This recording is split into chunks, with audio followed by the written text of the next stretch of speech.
Houston, our instruments are showing that we have a incoming message from deep space.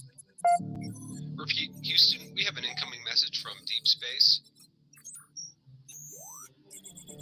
Houston, we'll begin playing message now.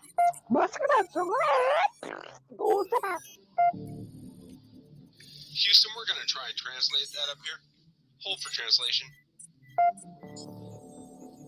Translation complete. We'll begin playing message now. Hey, it's me, Melissa. What do you do when the aliens invade? Take a shot of MK Ultra and watch Melissa Jade. Put on your tinfoil hat and tune right in. We got that crime spree, flat earth theories, government conspiracies, a complex Mandela effects, unidentified objects, a mind expanding, fake moon landing, what it all bends understanding. It's me, Melissa. It's me, Melissa. Aliens is on the sun or in Area 51. Time travels, unravels, haunted castles, cops are baffled, potential experimental thoughts that make you transcendental. It's me, Melissa. It's me, Melissa. Crime sprees, flat earth theories, government conspiracies, complex Mandela effects, unidentified objects, a mind expanding, fake moon landing, what it all bends understanding. It's me, Melissa. It's me, Melissa.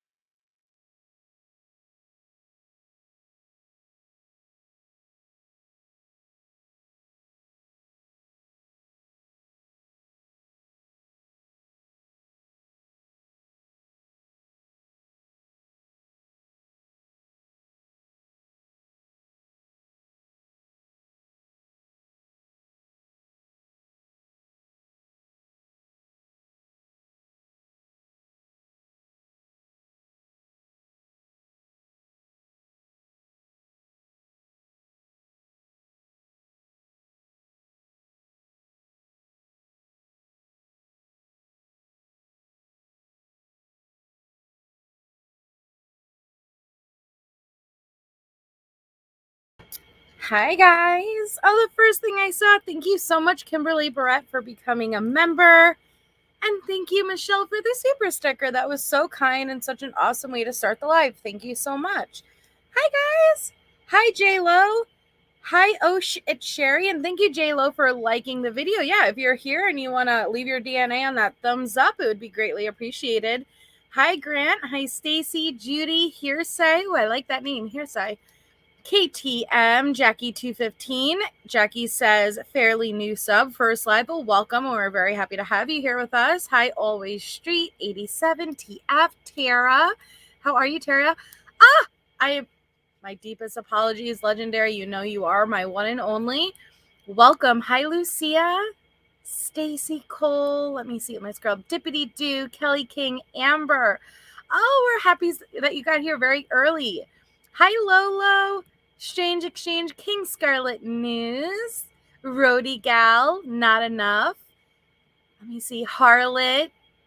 We got Lisa, Glowbug. Cool Gamer Family and Friends, Opa Lupa. Joe, hi, Joe. Let me see.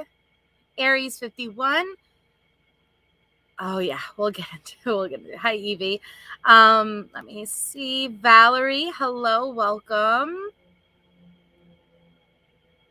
So, under review, Batshit Crazy, ATS, be safe on your walk. Okay, I'm going to keep scrolling. Let me see. Hi, Tammy Hammond, Anna. Ooh, 1 a.m. from Germany. So I drink coffee and be excited for Wonderful Live. Okay, let me keep scrolling. Hi, Candace. Musicity Mom, how are you, darling? Olivia, too. Let me go all the way back down. MK Ultra, hey! Hi, Colda Herd, Daycare Mama. Aw, I'm not sure who it was, but congratulations on receiving a gifted membership. And yeah, when somebody gives a membership, guys, make sure to hit opt in so you are eligible for a chance at receiving a gifted membership. Hi, Crime Lies and Videotape. Pepper, Groot, Crystal Amber, Tonka Girl, Rin. Oh no. Hi, Crime Sleuthin. JK is met. Hi, Anna, British Chippy. Oh my God, Marcus, Sorceress, you got Doc. Oh snap, Sharon. Joseph Rapp. Thank you, Katie. Air Force Vet, Chica. Oh my God, I got all the best in here. How did I get so blessed? Hi, Spicy Sugar, Tess, Katie. Okay, I've spent 6 minutes saying hello. Hi, Sleep in the Truth. All right, so, woof. What a past 2 days. Hi, Jules. Hi, Sherry Carey. I'm sorry, Sherry K. Hi, Christopher Cooper. Welcome, Rin. Thank you so much for becoming a member. All right, you guys. Yeah, murder mystery, Mindy. Lots of stuff. I haven't even been able to finish all the stuff that I need to watch and look into before I had to come live. As you guys saw, I pushed it back 15 minutes. I thought I could crunch in 15 minutes, but no. So I may have to do like a part 2 tomorrow. Let me start with, hi, Kitty K. Hi, Nace. Unravel. Hi, just me. Put a 1 in the chat if you have heard about Dot. Let me start with that. Hi, Amy D. Hi, Heather. Yeah, Kristen Gray. Okay, so we have an 808 by Legendary. I'm not sure what that stands for. 1111. You know, maybe I should say put a 2 if you haven't also, so I could get a good idea. Stacy says no. 0.5. Who? Okay, that kind of gives me an idea. Oh, J-Lo. Thank you, J-Lo. Sent a $20 super chat and said 1. Thank you very much. That's very kind and much appreciated. Okay. Well, I'm gonna, don't worry. You know, I'm gonna give you a good synopsis of what's going on here. Well, from the best of my British Chippy, I'll have to check that out after. Yes, Deb. Okay. So let me explain to you who Dot is. Dot has apparently been someone who, Tallulah Shark says, I'm honored to just be in the present adjacent space to Melissa, Crime Sleuth, and Jules. I am not worthy. That is really kind. Thank you so much. Oh, and thank you, Just Me, who said too. Oh, you guys, thank you. Jeez. It's very, very kind of all of you. Thank you. Okay. Yeah, Tonka girl. But it got shut down pretty quickly. So Dot is someone who has definitely been talking to creators behind the scene for at least about a month now, from what I'm gathering.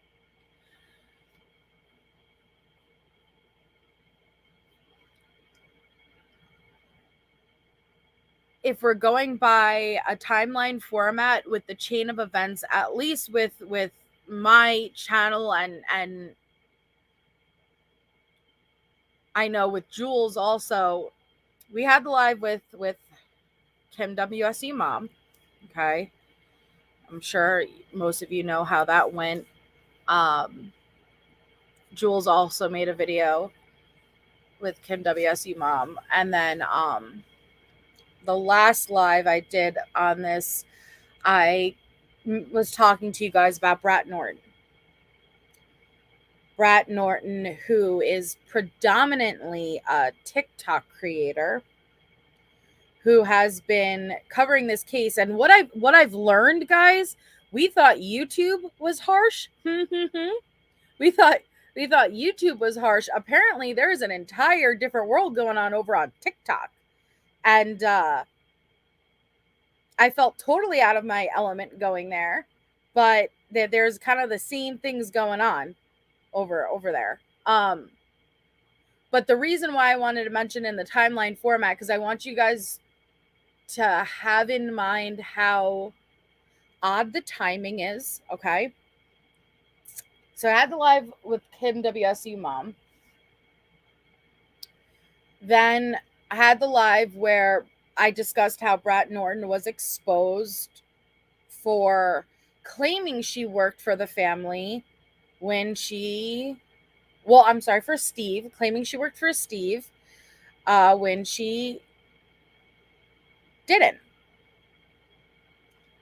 So the next thing we know is there is this caller. And I believe they are first popped up in Evil CJ's. Now, I had found out this is the same account that came into my live at the end when I was calling out the Brat Norton stuff. And they were under the name CashApp Cons. They came in all the way at the end. And I don't even remember what they said in my live. But again, I'm just pointing out how it unfolded, at least for me. So apparently they went into Evil CJ's, and at some point they asked to call in. But when they called in with the name Dot. Okay. And please, if anybody, if you hear me saying something the wrong way, feel free to correct me in the chat. Okay, TF. All right, so exactly, Tattletales. Thank you. That's exactly what I say all the time. You don't need the fiction. The case is already crazy enough on its own. You don't need the extra. Okay, well, we'll get into that, Michelle. All right, so I didn't hear it originally on Evil CJ's. I went to Dago's Live yesterday, and they were restreaming it. So I was listening while I was in there. And this person had called in, and to give you an idea of what they were claiming, I will let you know, just me. They claimed that they were using a voice changer, first of all. They were not using a voice changer, in my opinion, because with StreamYard, the way it works is I do not even think you have the ability, unless it was like done in a pre-recorded format. I don't think that you would even have the ability to sync up a voice changer. Now, I can be wrong. I do not know for certain. But either way, you could just tell by the tone. It wasn't a voice changer, in my opinion. Either way, they had called in with the voice changer. And so the story goes, and I am summing it up. This is a person who went to a party at the apartments adjacent to the King Road house. Definitely not Edie Cook. They had gone to a party.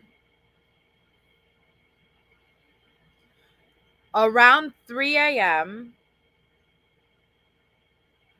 they saw the girls taking the dog out. And then shortly after that, heard a blood-curdling scream.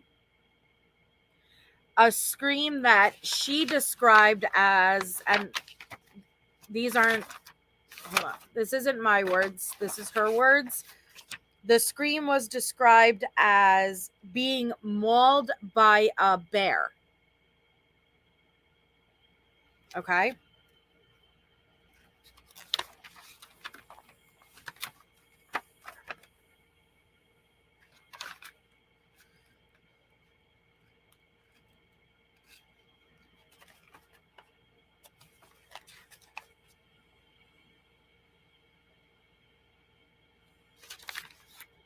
thank you for becoming a member, Doc.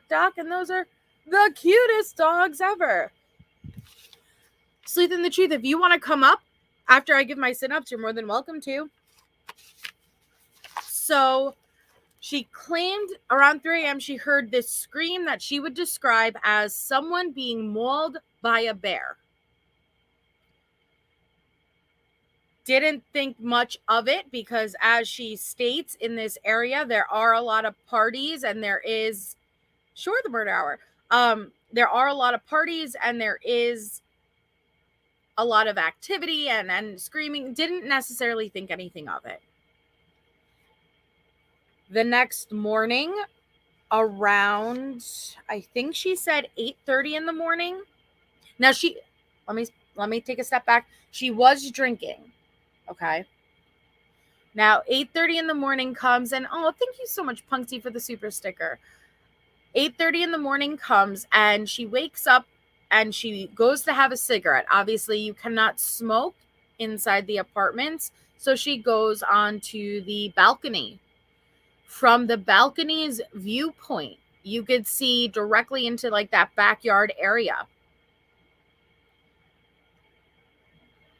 At this time is when Dot observes 5 people to be outside near that sofa area smoking a joint.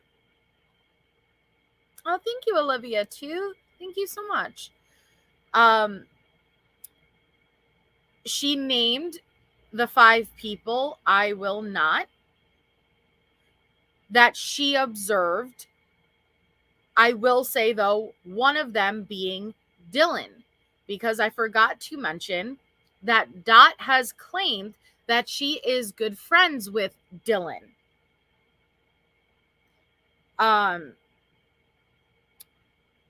Two of the other people she did include, though, and named initials D and E, so I'm sure you know what I'm talking about, or who I'm referring to, which seems convenient, right? Because we've heard this narrative being pushed.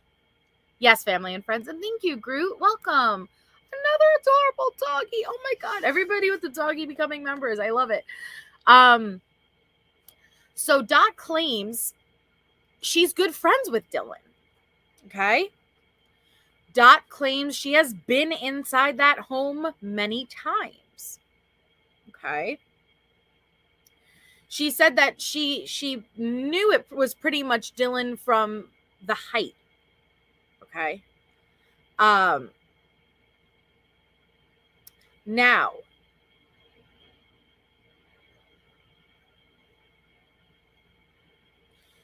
she was pressed as far as, well, did you report this? Did you, like what's going on here? Because now I feel like in the last week or two, this community has really started to listen. Time for some facts, time for some evidence, right? Because we're on a debunking mission every single day when it comes to this type of stuff.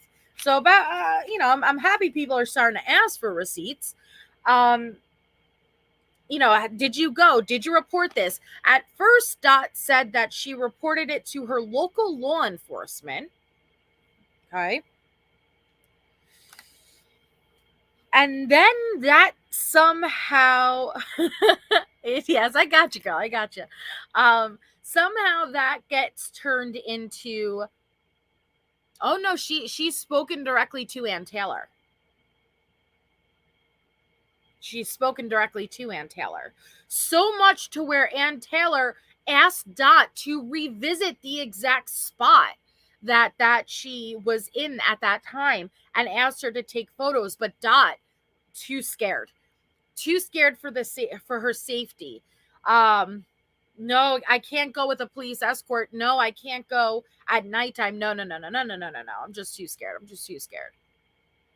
All right.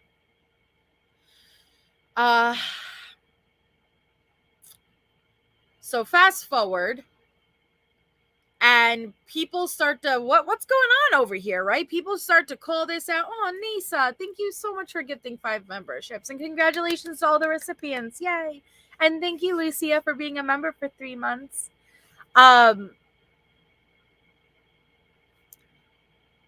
So it felt weird. It felt, where the hell are all these people coming from?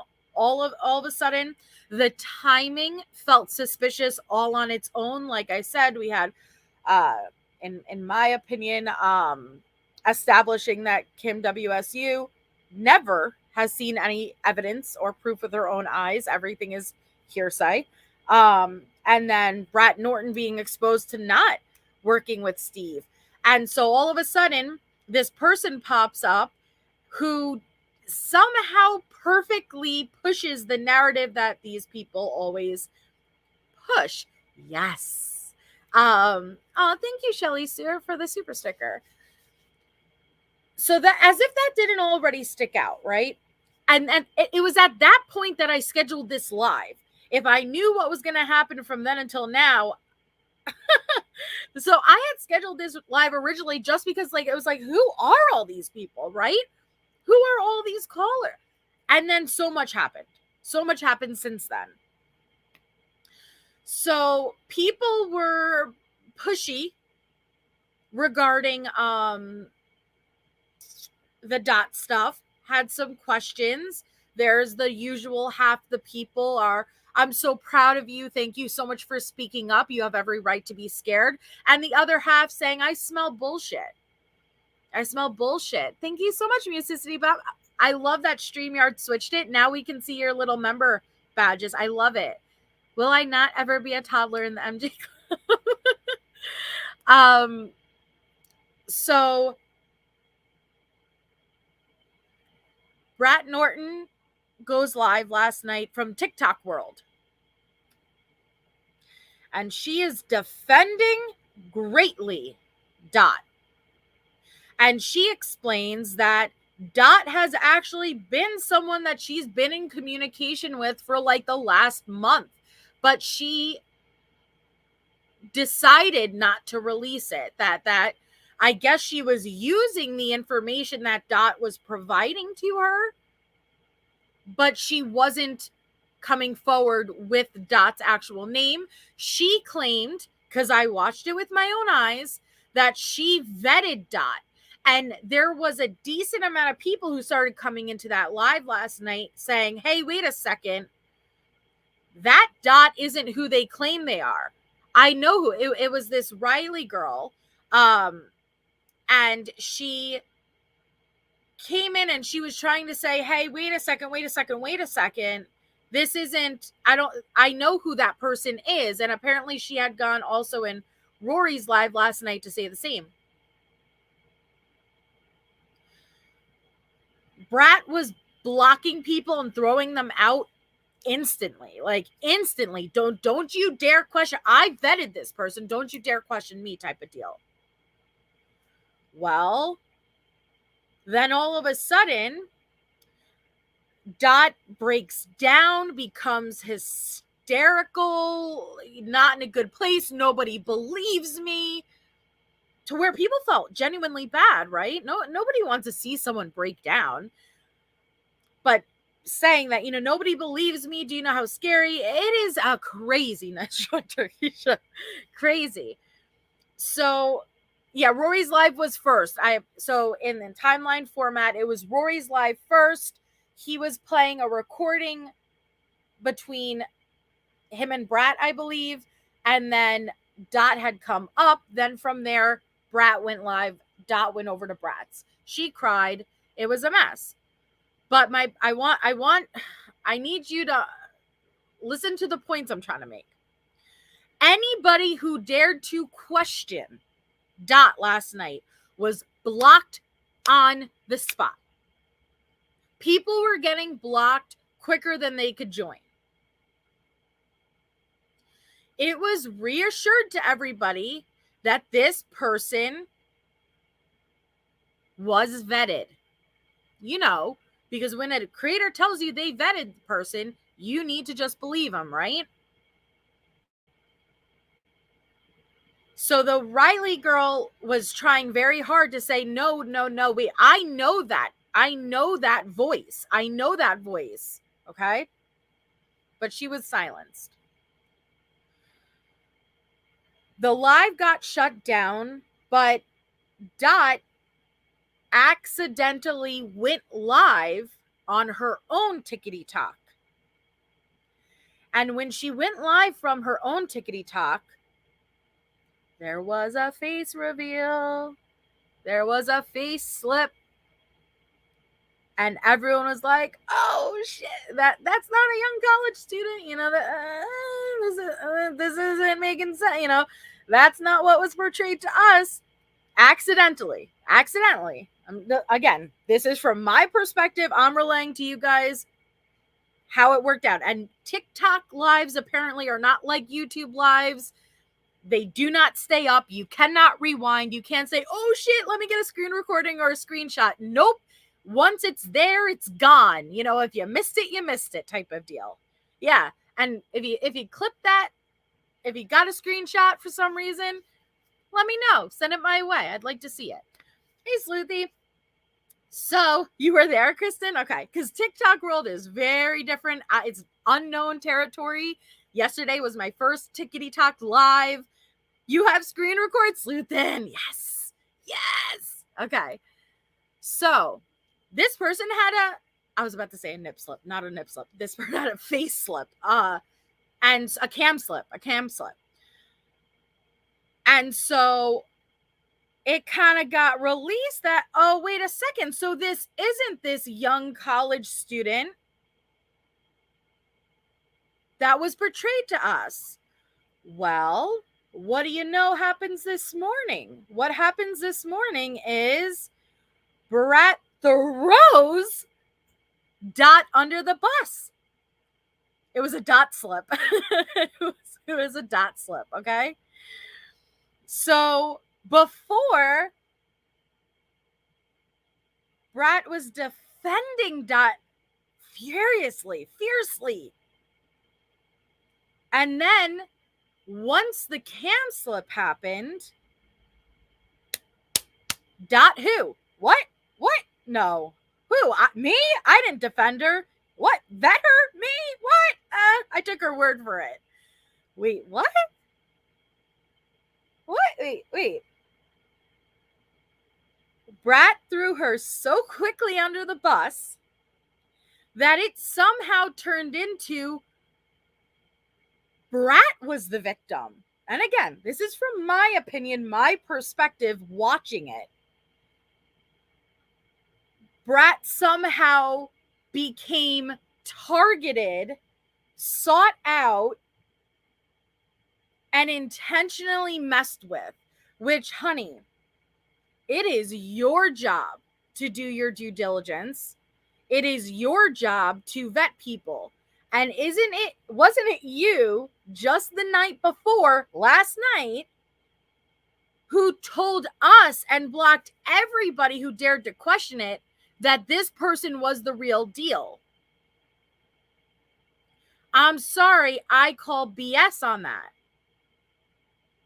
I think the only reason you are now calling Dot out is because there was a cam slip and you can no longer let this narrative be run. Because last night, you wouldn't let Riley speak. You wouldn't let anybody speak. People knew who that was.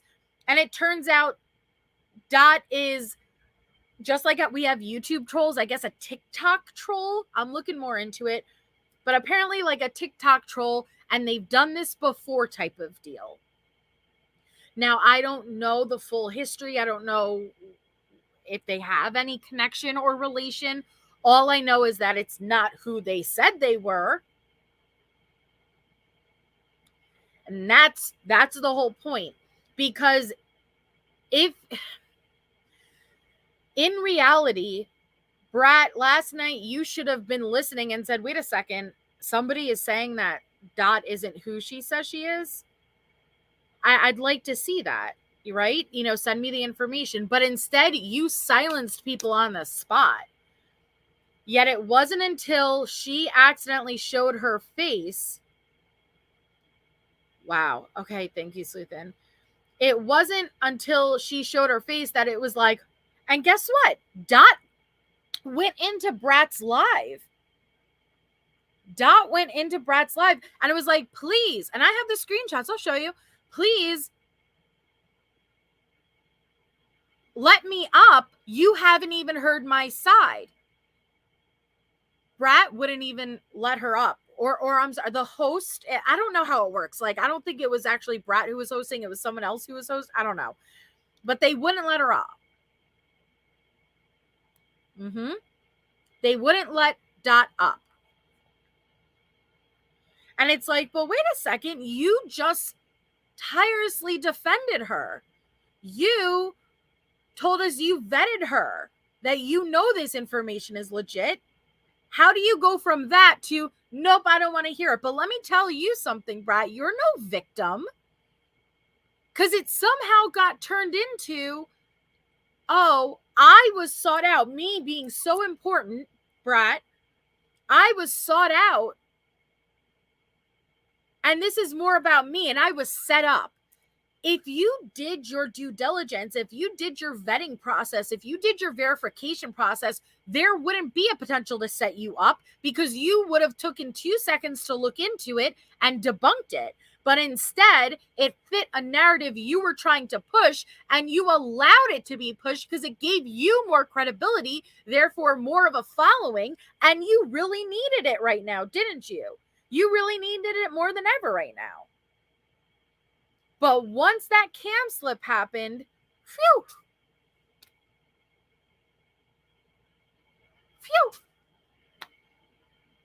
Went out the window. Now, and I'll show you the couple of screenshots that I grabbed of what Dot was saying in the chat.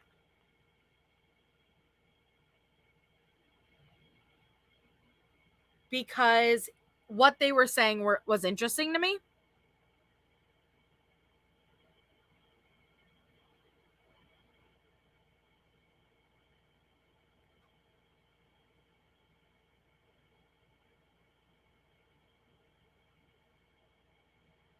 Okay, so Dot said,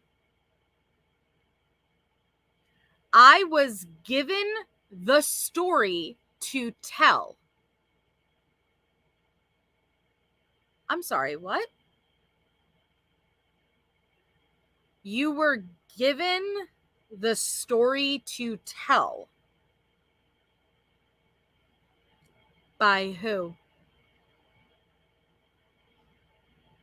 Who gave you that story to tell? And let me be clear, guys, before you hear that and automatically jump on that train, it doesn't mean it's true. Once somebody loses their credibility, don't trust anything they say. It's interesting. I'll keep it in the back of my mind, but it doesn't mean that it's necessarily true. It doesn't mean that anybody sought this person out and had them say these things, okay? But that's what Dot said. I was given the story to tell. Somebody wanted her to go out and claim these things. Dot says, I have proof. Dot says, I have proof of who I am and what was said. Dot says, I have solid proof. Dot says, that was her story. Now, I'm not exactly sure who her was, but these are the things that Dot said. I reached out to Dot to try to see at least what she would say so I could have an answer for you guys, but I didn't get a response. Let me just triple check to make sure I don't still have one. No, I still don't have a response. Okay. Some of the other things that were said by Riley, and this was yesterday on Rory's panel,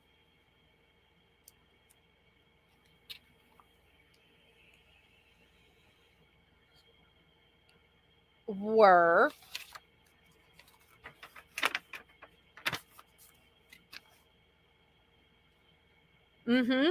Yep. So apparently, remember when we were trying to figure out that 1112 screenshot,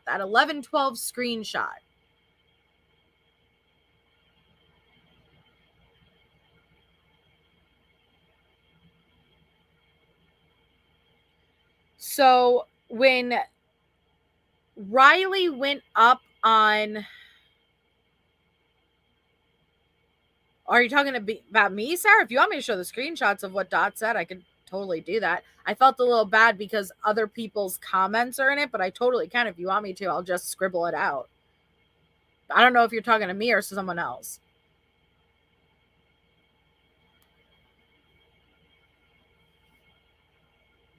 Oh, okay, Sarah. I just want to make sure. Dot is Brayden and Brayden is M. I'll have you guys come up in a minute if you guys are willing to explain it, because you guys would know better than me. Apparently, Brayden is this TikTok troll, and I don't. That's what, from what I'm gathering.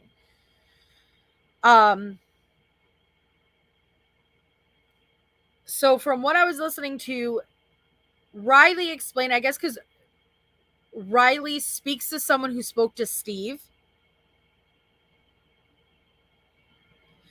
And the same person who, this is how it was being relayed, okay? The same person who had given Sleuthy the Linda Lane footage is the same person, I guess, who reached out to Steve and got him the Linda Lane footage a day prior to it being publicly released.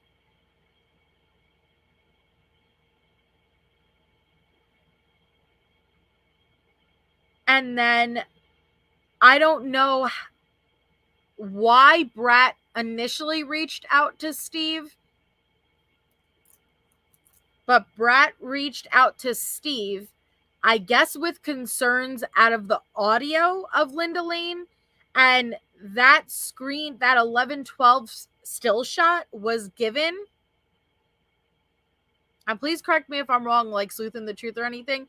This is from what I'm gathering. That 1112 screenshot was given to shown, hey, well, this is the footage we've had this entire time, right? Look how close this is in relation to the house. We don't hear any of that audio, any of those screams, any of that weird, peculiar stuff that you guys are all hearing on that Linda Lane. We don't hear that. And this is the point of view and perspective that we have. That 1112 screenshot, guys, that one image. So this camera is much closer than 1330 Linda Lane's. If we don't hear those screams and all of that stuff happening on this camera, then it's more than likely that Linda Lane footage is somewhere from the 500 Queen Road apartments. That screenshot was entrusted to Brat, right? From what I understand, Brat released that. Was not supposed to release that. It wasn't given to prove anything other than don't rely on the audio from Linda Lane. Steve blocked Brat and claims that Brat has like 5 different accounts that she uses. Hi, Michelle. But that wouldn't be coming from 1122 Smoky Ash. That's the entire point.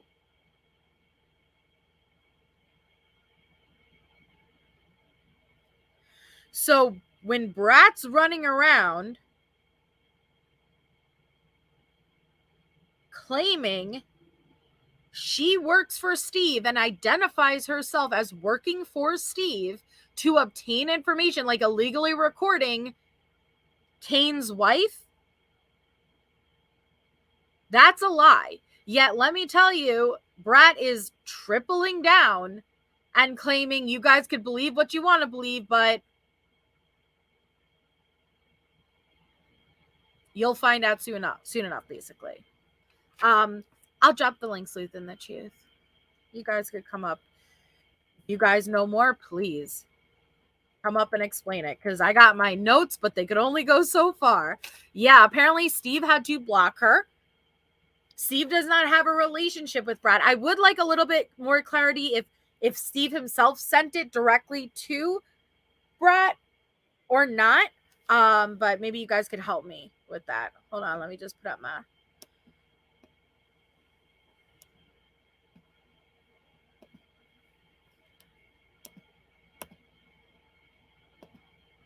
Hi. Hello. Okay, it's you, just making sure. Hi. Hello. Thank you for letting me up. You're welcome. You know, the camera went on. I can't say anything, but the camera went on. Okay, Oh, gotcha. Okay. Am I off? Okay. Yep, you're off. You're good. Okay. All right, hold on. Yeah, it's a fuckery, dude. Like, oh my God. It's crazy.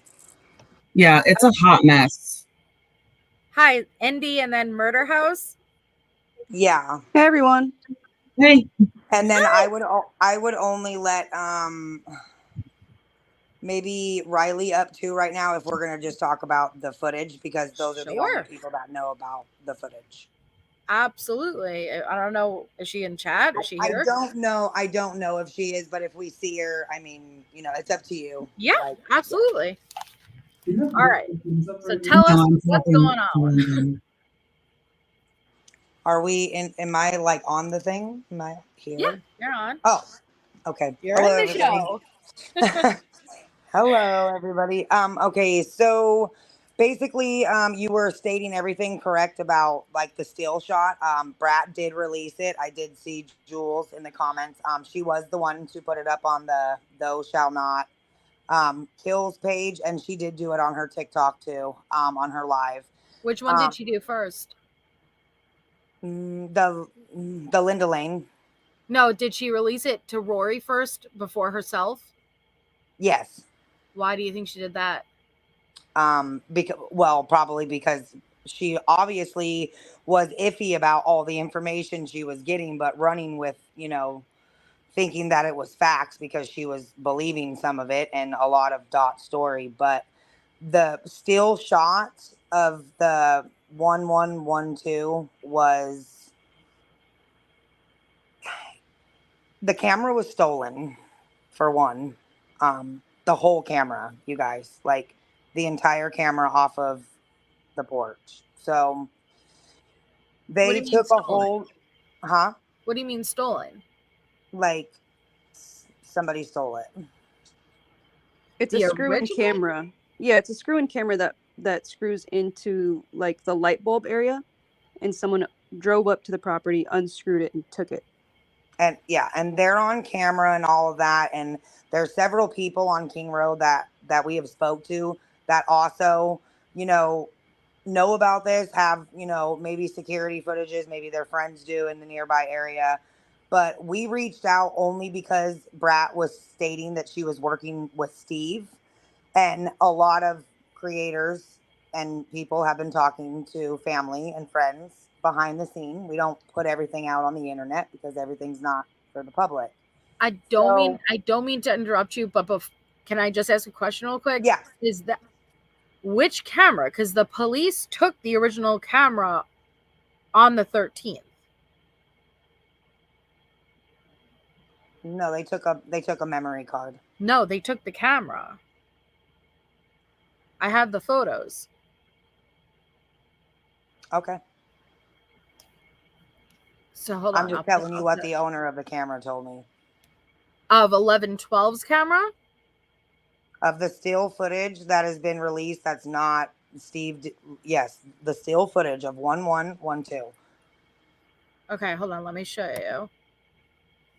With the pumpkins on the porch. Yes. Okay, hold on. Let me grab it. Because you see it there on the 13th, and then while they're there, it's off, but they're still there. So they took the whole physical camera off. So I didn't know if you were talking about after a new camera that was put on or what. Yes, they went and took a whole camera, from that address, and they have released this still shot that is not even related to the date. They edited everything. It's not, they thought they were taking a camera that was going to have footage, but it didn't. It's not an audio one. That's why Steve reached out to Brat and sent him that screenshot and said, you guys are putting Linda Lane footage out. We do not have any of this. There's no audio. We do not see what everybody keeps sending us. Stop. Like, this footage has been stolen, altered. It's also from Linda Lane, has been scammed in some way. There's emails, murder. The murder hour can speak on that. She's the one that spoke to Kane. Yeah. If you guys have questions about it, I can email that or This talk about camera, that. right? This is on the 13th. This is on the 13th. This is the camera in question, right? Yes, this camera. Okay. And I'm going to show you, just give me a minute to get it out. I'm going to show you on the 13th, this is taken down the same day when they're there. That will be gone. Let me just grab it.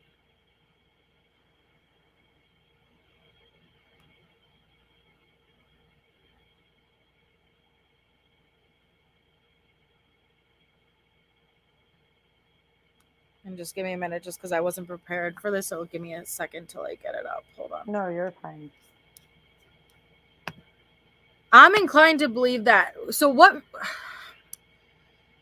Because the screenshot looks legit. And because if the part that you're saying that Steve released it to show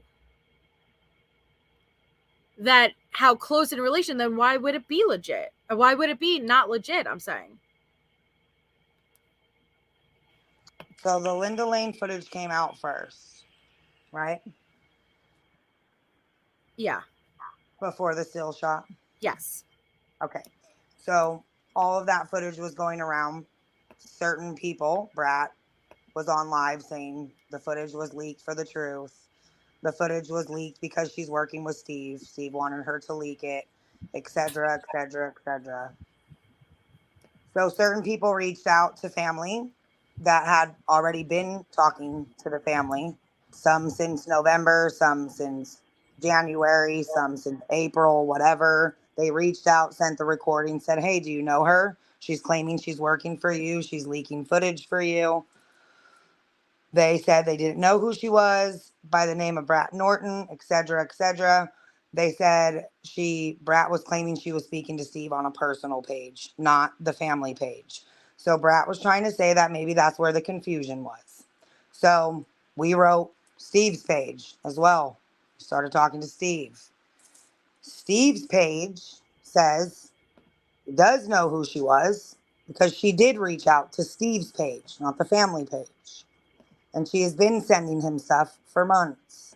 Pinterest stuff about the community and whoever they all believe to be involved. I'm not name dropping all of these poor college students, but sending him information. She also sent a still shot to him a few weeks later after this Linda Lane footage. And she said, hey, do you know about this footage? Because there's this still shot and then there's this Linda Lane footage. We're hearing screaming, this, that, whatever she said. He said, I don't hear what you hear. Whatever he was relaying to about the Linda Lane footage, he said he was aware of all of the footage that was around. He never received any Linda Lane footage. He received a still shot of that porch facing cars that dated the 11/13, whatever. But that camera could not have been, like, that footage could not have been from that date because, like you just said, the police took it. Okay. Yeah. Here. This is what I want to show you. Do you see November 13th? This was uploaded. Right? Correct. Do you see it? Hold on.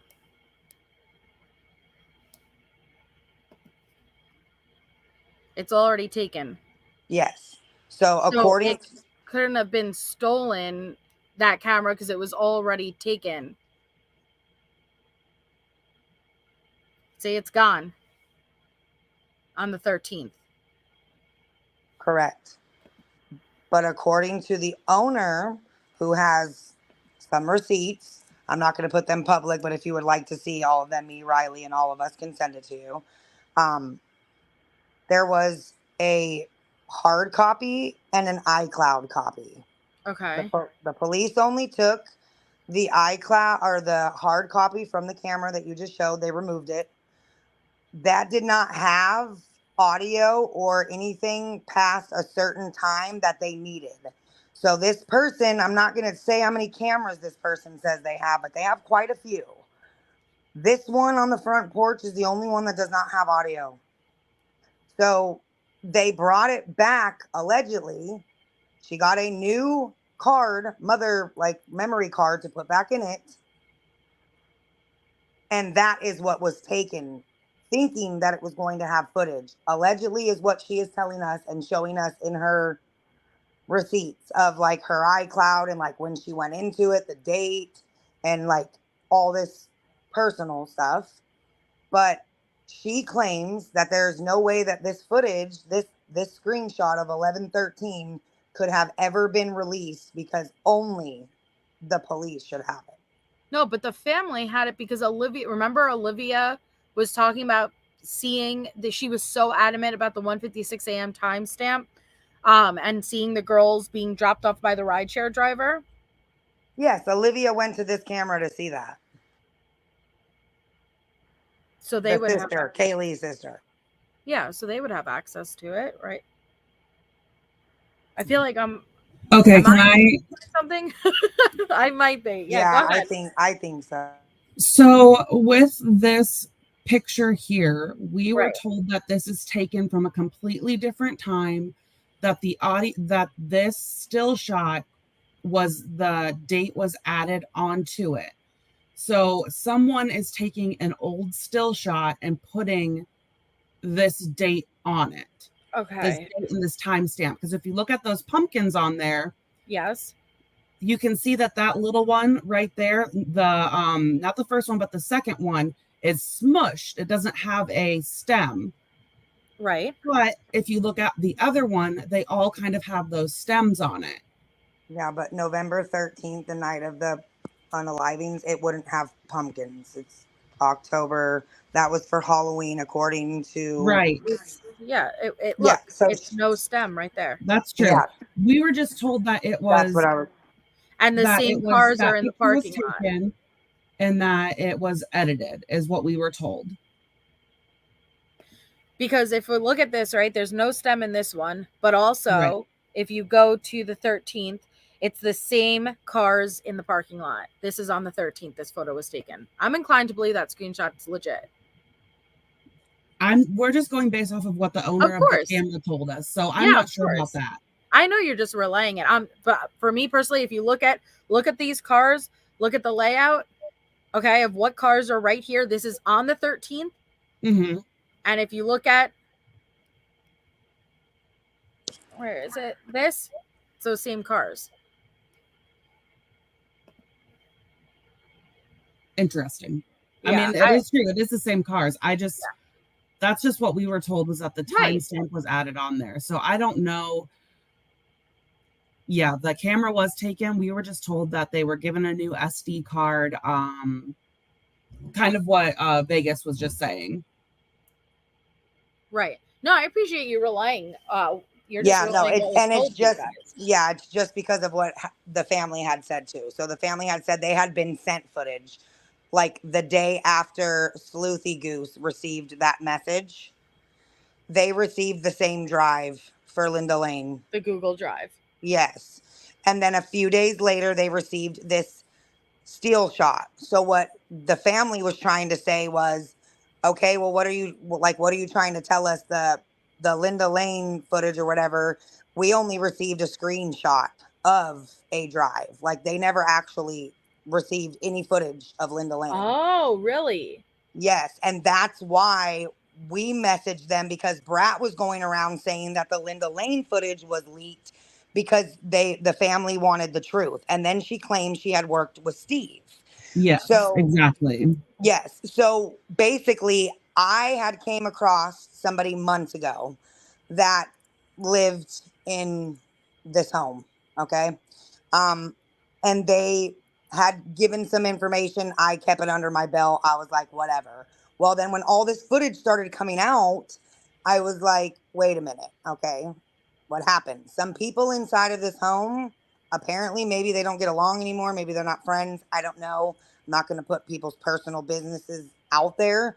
But from the receipts that have been shown, it looks like both sets of footage have been stolen and they have been scammed in some type of way other than like the legal way. Like the police should be the only ones that have these footages, apparently, Yeah, allegedly, from the owners of the footage. They signed paper. Like nobody else should have access to no drives, no correct.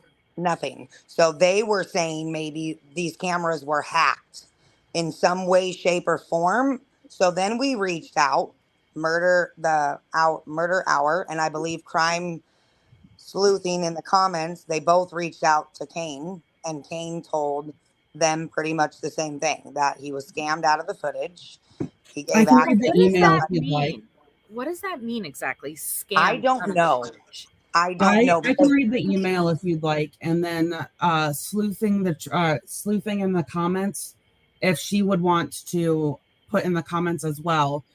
But what I was told was that they were essentially scammed out of this footage and that the audio had been altered, because I too had heard Brat saying that Steve was giving her this information to leak because he wanted the truth.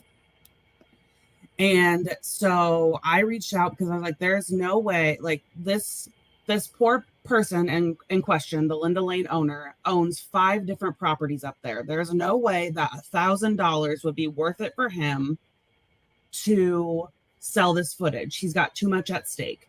So then I saw the emails that that the other sleuthing page had, and it said that a drive was shared that should not have been shared, or they gave them access to this drive, and then they illegally took the rest of this drive without their knowledge. And now the question is, how did this person get them to show them the drive? And it's insinuated that it was someone impersonating someone as part of the investigation to be able to see this drive in the first place.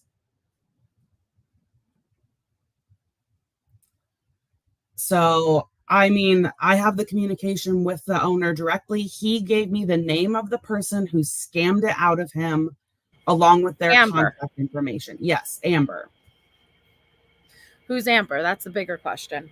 Right. Yeah, and that's what we've done a lot of digging Mhm. on this Amber, and we cannot find. Like, she's a real person that lives like in Yes. California. And Yes. yeah. But how her connection is to this, we still do not know at this time. Okay. So, and sorry if I'm repetitive, but like I just have to ask. So, did Steve or didn't Steve send the 1112 screenshot to Brat to prove the distance, and that he did not hear it on this footage? He did not hear it and from this distance away. Yeah, because that still shot's camera does not have audio. Correct. And the Linda Lane footage as well. That does not. He also debunked that, saying it doesn't have anything of note on there, and that he didn't hear what Brat and everyone else was saying was heard on this audio as well.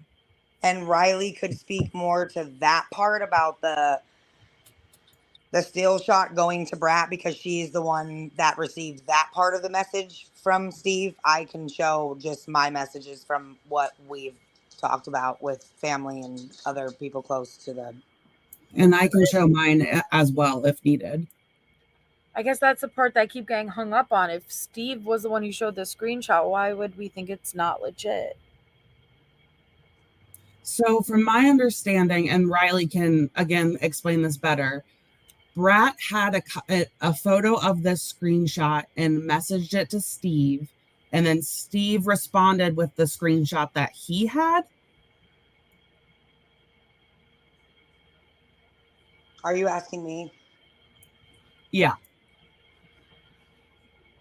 Oh, thank you, Balupa. That was very kind of you. Thank you. It's hard, right? Like that's why I'm like, I don't know if it's my brain that's not that's not understanding it, and I feel bad for having to ask over and over. But like, Yeah, no, you're right, Melissa. What you said. She sent it to him, just like she did the Linda Lane footage. Like, hey, have you seen this? Did you see whoever is behind this? I guess I won't say it's her directly behind the footage because I don't know. But whoever keeps sending him things, she did send a screenshot of the still shot and asked if he had seen it. He sent it back and said, yes, if you're going to try to say there's audio with this, like the Linda Lane stuff, I don't hear what you're hearing in no Linda Lane stuff that's online. And there's no audio to this one. So I don't know what you're sending me this for. Like, basically, he was telling her, like, I don't know what you're sending me this for. Like, yeah, I've already been sent it. People have been sending me all of this stuff. I don't hear what you guys are hearing or see what you're seeing. So he was just confirming what he was just telling Brat, who was sending him this information, that we're already aware of it. This is not anything new, and sending it back as an I've already seen this kind of thing. which camera did he say had no audio? The The front one camera. from 1112, or yeah, 1112. Yeah, and that he didn't hear anything else that she was trying to say that was being heard in the Linda Lane footage.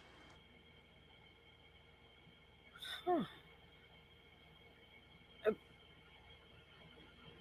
And according to the person who owns that like light bulb camera, there were certain ones that did have audio and other ones that did not. And that is one of them that did not have audio. This front pumpkin one? That's what we've been told, yes. But that's the one that perfectly measures 50-something feet away from Xana's wall. And that captures the King and Queen Road intersection. There was other ones inside the house that seemed to have been closer, is what we've been told. Huh. Okay. Because yeah, I'm like, what else could face that King Queen Road intersection? I can send you the messages that I have personally with this person, Okay. and I can send it to you. I don't want to put it public, but I can send it to you. No, I can absolutely. send it to Jules. Yeah, Jules, I can send it to. It might clear it up a little bit because it is confusing. I totally get it because I'm still confused about how, like, both sets of footage from two separate locations, two separate homes, two separate owners can be leaked around the same time. That's what I have like the biggest issue with is like, okay, well, how many I agree. And I'm trying, here we go. See, because from the from here to here, 57.6 feet, Right, but then the way it was described is there was another one inside the house that would have been a little bit closer, like that 57 feet.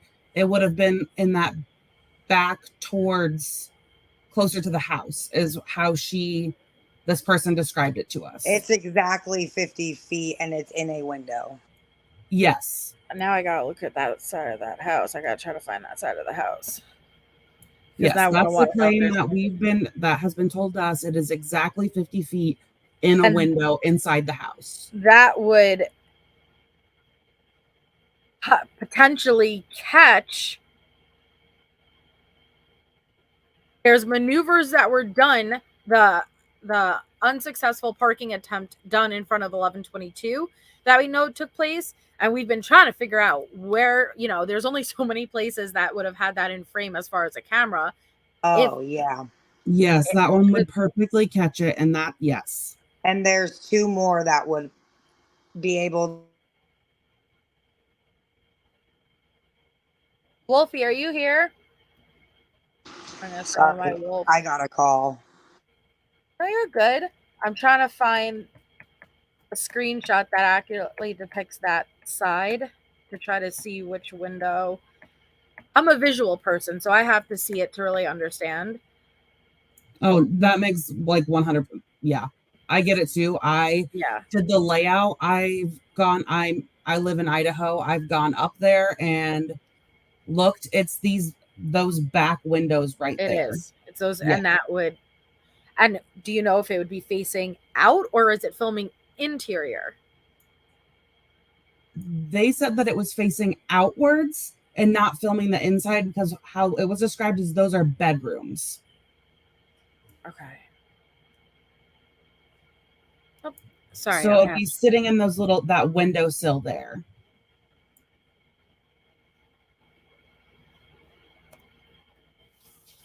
Okay. And then that would catch the intersection of King Road up into that Queen Road that goes up by those apartments.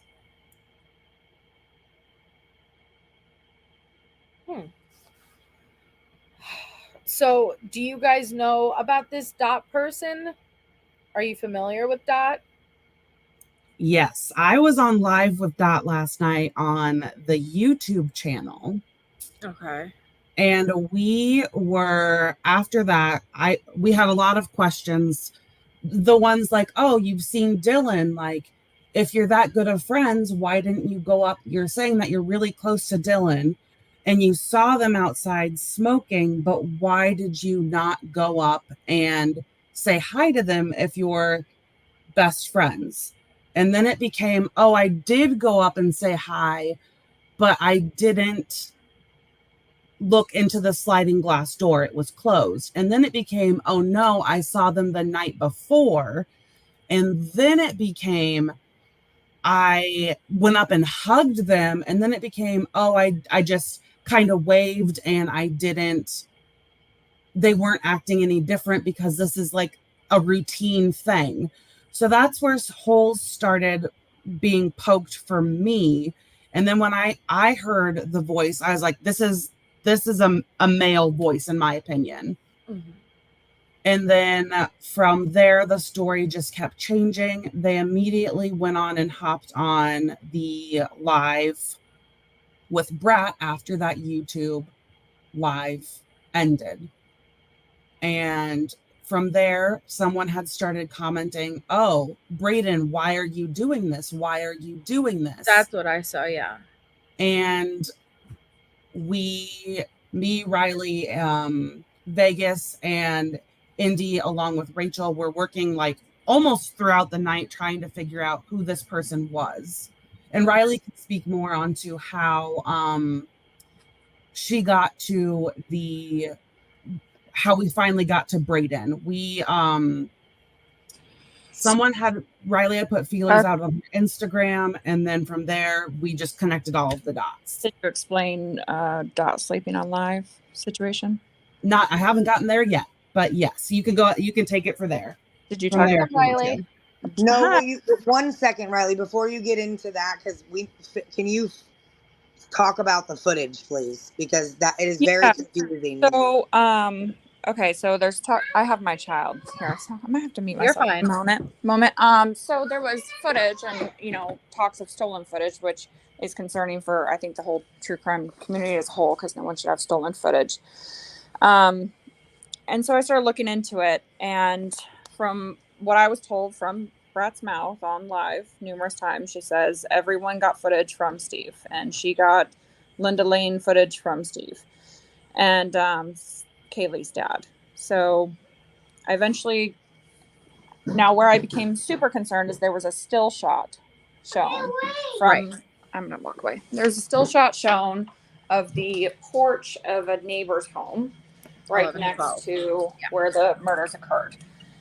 And I got Nikki and I got in touch with the owner of that camera system.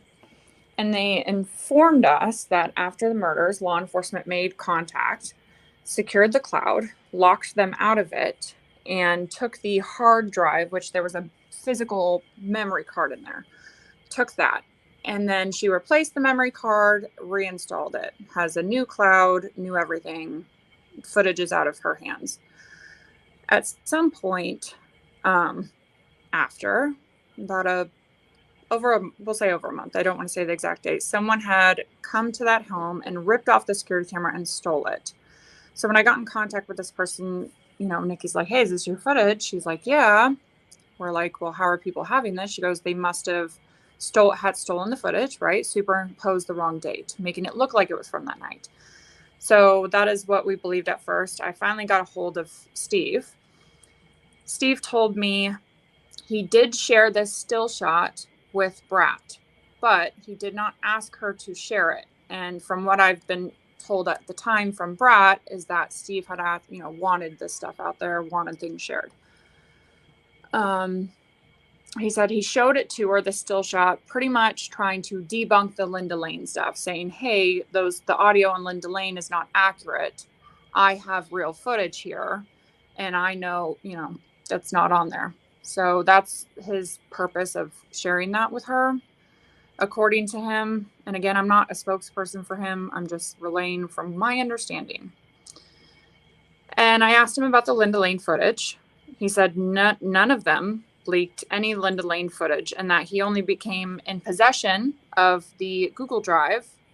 And it seems as though it's the same one that someone messaged with Sleuthy Goosey about a day before it was leaked. And he said he never sent it anywhere, and that he goes, he promised the person who sent it to him that he wouldn't say who they were, but that he told me those pink messages you sent me, it was that same person. So he was pointing out the same person who messaged Sleuthy is the same person who sent it to him. So if that makes sense, I hope I cleared Amber. that. Yeah. Now, I'm kind of curious if Claire might be Amber, because I went through the whole subreddit and she denies she's Amber, but yet someone says, thank you, Amber. And she's like, you're welcome. So. Well, and it just doesn't make any plausible sense that, hey, this complete stranger reached out to me, randomly says, hey, do you want this Linda Lane footage? Sure. You know, and then I'm going to also defend her fiercely, because if Claire was aware of the messages between Sleuthy and Amber, it shows that Amber was throwing Claire under the bus, right? Well, it's either going to be Steve leaking it or this person who I sent overseas. And so you would think that if they really were complete strangers, Claire would be upset, like, hey, what the hell? Like, you're the one who sent this to me and asked me to leak it, you know, to ask me to put it out. But instead, she's defending her. Now, I talked to Brat on the phone hold on one second. Yeah, take your time. So I talked to Brat on the phone, and she kind of made it seem like Veritas and whoever Powerpuff and her all got sent different footage. Like, people got sent different clips. She said, I got sent the dumpster one. And then if you look in screenshots to Sleuthy, that person's like, click this cam, not the dumpster. So, and then you see them also saying to Sleuthy, there's power in numbers. And then Claire also says that. So I think whoever this Amber was wanted to divvy up the footage, you know, and have everyone. So it's not really who leaked it first, who uploaded first. It was all spread amongst people.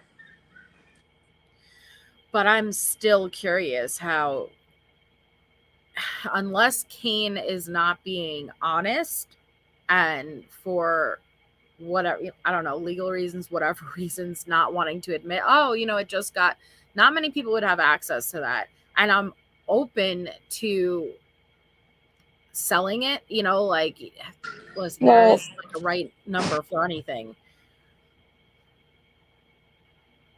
Go ahead, sorry. Well, if Claire is Amber, right? Why is she creating a story about someone buying footage? Because the only one who's claimed anything has been bought is Claire. And she just seems kind of defensive a bit. So I don't know what the truth is about that. I have no clue, to be honest. I'm still going to look into it, but. Right. Well, I kind of hit with Stonewall with Amber. I'd like to know, because the narrative that was being pushed with it, when Sleuthy was reached out, it wasn't, hey, I hear concerning things at this time. It's, this is what I hear. This is the killer's name. This is who's there.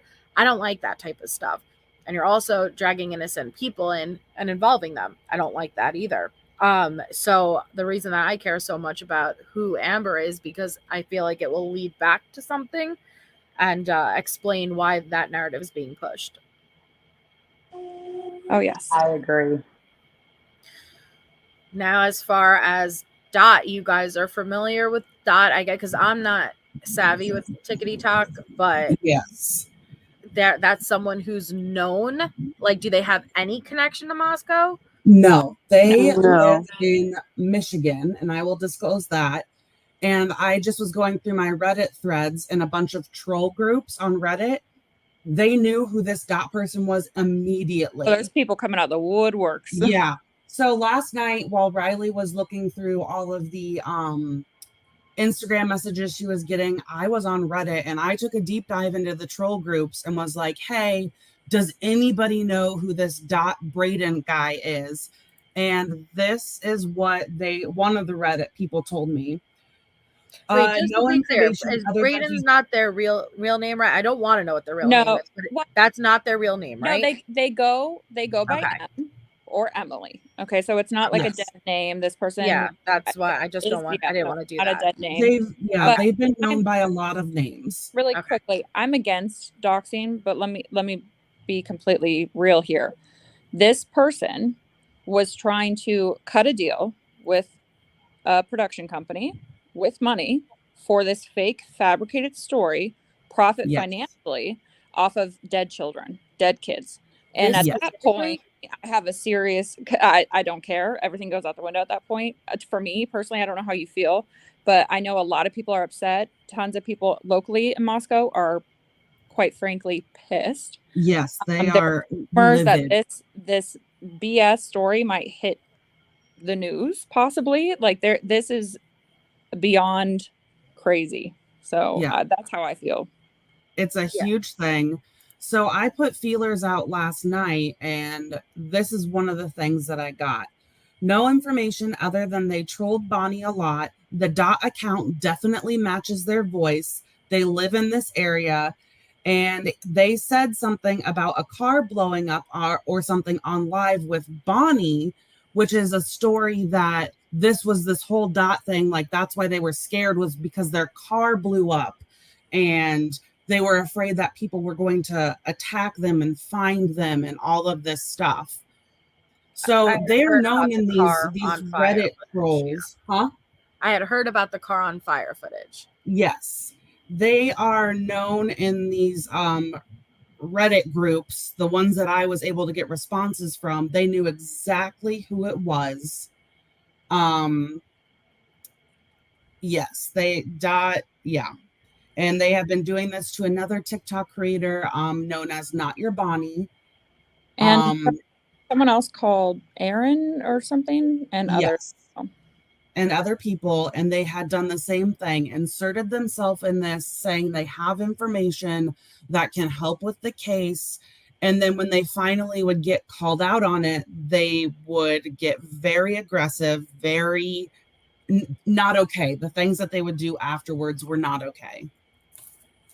Okay. And so no, I was just gonna ask, because people are asking like who's up on panel. So and are you guys predominantly from YouTube? I know some of you predominantly from YouTube or TikTok. So I have Riley Lively, right? Which, are you predominantly TikTok? Yeah, predominantly TikTok. I have a couple friends over here YouTube. Sometimes I come hang out with Andy, Popcorn Planet, Ixmel, different stuff. I like YouTube. Y'all are. It's hard to do both, right? It's kind of like you do one or the other. I went over to TikTok and it was like, oh my God. But then when I saw what you guys were talking about, I was like, oh, it's just like YouTube. Like, you guys doxing, trolls, like everything. It's the same. Yes. Yeah. Then we have Indie True. Hey everybody. Yeah, I'm Indie True on TikTok. I'm not on YouTube. But yeah, I've been following this case from the beginning and working with Riley on and off just to debunk some things that we've found to be false. Murder House.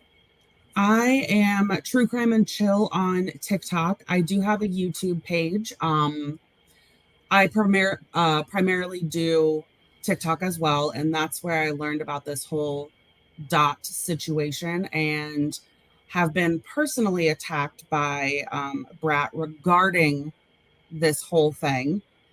And then I started working with Riley and Vegas and Indy True about trying to debunk this whole dot thing and the alleged communication with the family and the family leaking stuff. And my friend, I just want to say, since we're all kind of here, my friend Rachel too. She doesn't really do true crime, but she's in the background helping a lot. So love you, thank you. By the way, Shout out to Shout out Rachel. Shout out Rachel. And then we have Vegas, LVMNM, which I just say Sleuth and the Truth, right? Yeah, that's what you call me. Yeah. So I'm Vegas. I'm on YouTube and TikTok. I'm on Facebook. I'm on Instagram. I do a lot of my own community stuff here. I'm boots on the ground. I work with a lot of missing children, runaway teenagers. I'm not just the Idaho case. I do want to make that very, very clear. I have a very big history. I have a very big community out here. I have a wonderful group. We all work together out here in Vegas, and we try to make it better because this world, as everybody knows, is a little crazy.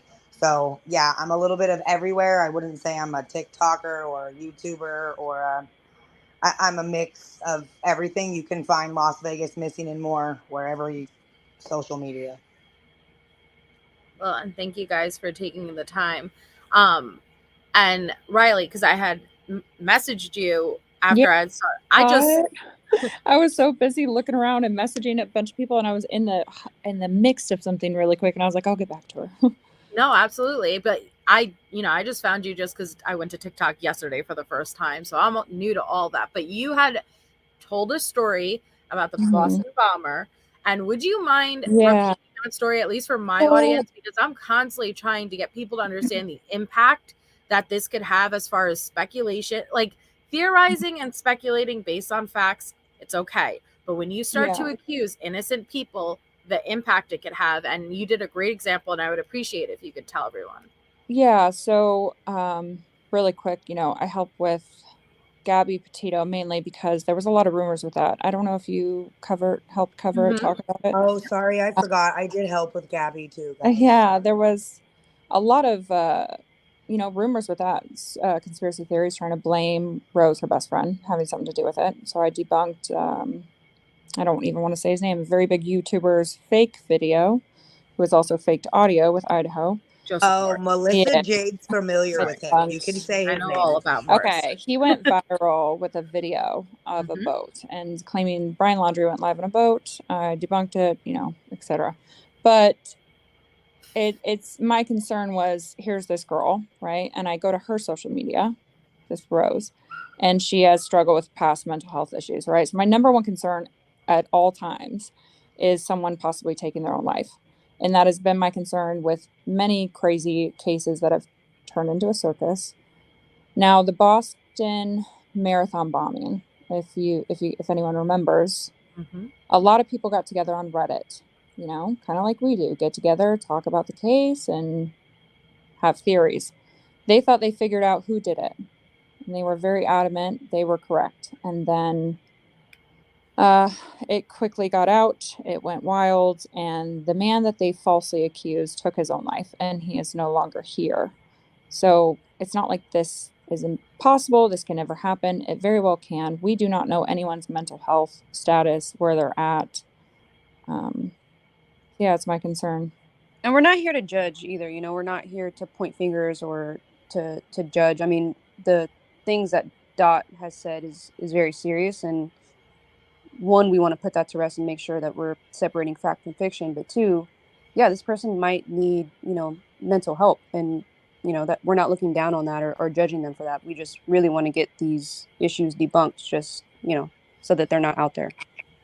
Exactly. And that's something that I had said on a couple of lives is we, as people who have a bigger platform, really need to be careful with what we are putting out there as speculation, because there are people out there who don't know to fact check, and it can lead to, like what Riley said, that if we all gang up on one person, it can lead to someone taking their own life, and that's not something that we want to be a part of. If we're someone who has this platform to give facts about a case, we need to be doing that only and be very aware of people and their mental health issues and how they might take these rumors swirling around them. So I want to say something. I totally the type of person like, hey, if you make a mistake, you should own it, right? I was just dealing with that just now. Yeah. We're all human. We all make mistakes, okay? The Dot situation. Dot is Braden. Braden is M. I'm tracking through. M's TikTok. Braden M51 had been duetted by some what the listen, pretty much Braden has somewhat of a long lost sibling because they look identical and it was linked to that account, and I thought that person was Emily. It wasn't. So I'm like, oh, I'm so sorry. Like, you're not Emily, right? And you have to say sorry.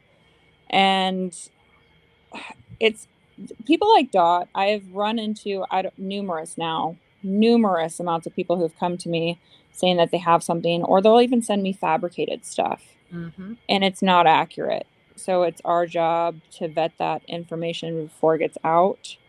And Dot will not be the last person with a fake fabricated story trying to get attention or even money. Exactly. Well You're said. saying that you're aware that Dot was in the works of using this current story with a news organization? I don't want to say which organization, but yes, they profit off of this, correct? And see, like people profit. Yeah, profit. It's like wild. Disgusting profit. See, and people get really mad, at least with me, because surrounding this case, like it's turned into just a debunking series. I didn't want it. I didn't expect it to become debunking, but that's how wild it's become, where every day it's not even let's discuss and there's so much about this case that doesn't make sense and that you could sit here and ponder all day, but people for some reason like to add a bunch of nonsense to it, and people get mad when you debunk it, and I don't understand why. Oh, I always get hate because they want their crazy theories and more interesting and shocking stories to be true, which is horrible if you think about it, because like, why would you want half of this stuff to be done to anyone's child? You know what I mean? Like, I don't get it. It's unfortunately what true crime has become, especially with this case, as in people would like to sensationalize it more than what it already is. It's an insane story, and like you said, there's stuff that that doesn't make sense. Yep. But people just want to keep adding that so they get the attention, and unfortunately some people are only in it for the views, and that's not okay. It's not okay to be pushing out these wild stories and then take zero accountability when you have people who genuinely care and want justice and go out and debunk it. And I want, like, it should highlight, because people seem to really struggle with the fact that there are people who will lie. I think that people struggle accepting that. Who would lie about something like that, right? Who would lie about seeing that? Because what Dot also did was name, just like Kim WSU Mom, you name 5 people. And I say all the time, what if one of the victims' family members, not in the right mental state, obviously, after everything they've been through, decides to listen to what you're saying, because we know some of them are very involved with social media, right? And they're not in the right mental place, and they decide to take revenge into their own hands. You could put one of those people in legitimate danger because of why? Because it created a juicy story, because it was interesting. People really struggle with the fact that there are people who will lie. I don't know why. I don't know what they get out of it. Sometimes it's not even monetary. It's just attention. It's just that feeling of wanting to be included, or people like, oh, come up on panel, talk to me. Like, what do you know about this? But people do lie, and this is a prime example. And that's why it's also the creator's job to do your due diligence of vetting somebody before you put them up, to allow them to run that type of narrative. Yes. Exactly. I think that's the most important part. And by no means am I trying to hate on somebody or get on somebody on how to run their channel, but I think you owe that, if you're going to be a content creator, I think you owe that to not only the people that follow you and take a lot of this stuff of what you're saying to heart, but two, you know, your own energy. I mean, this dot thing went on for, I've heard about it for like the last month. And if I wasn't on, you know, if we weren't on the live last night and just happened to catch that facelift, this still would be going on. Yes. Right. And that's the So, problem.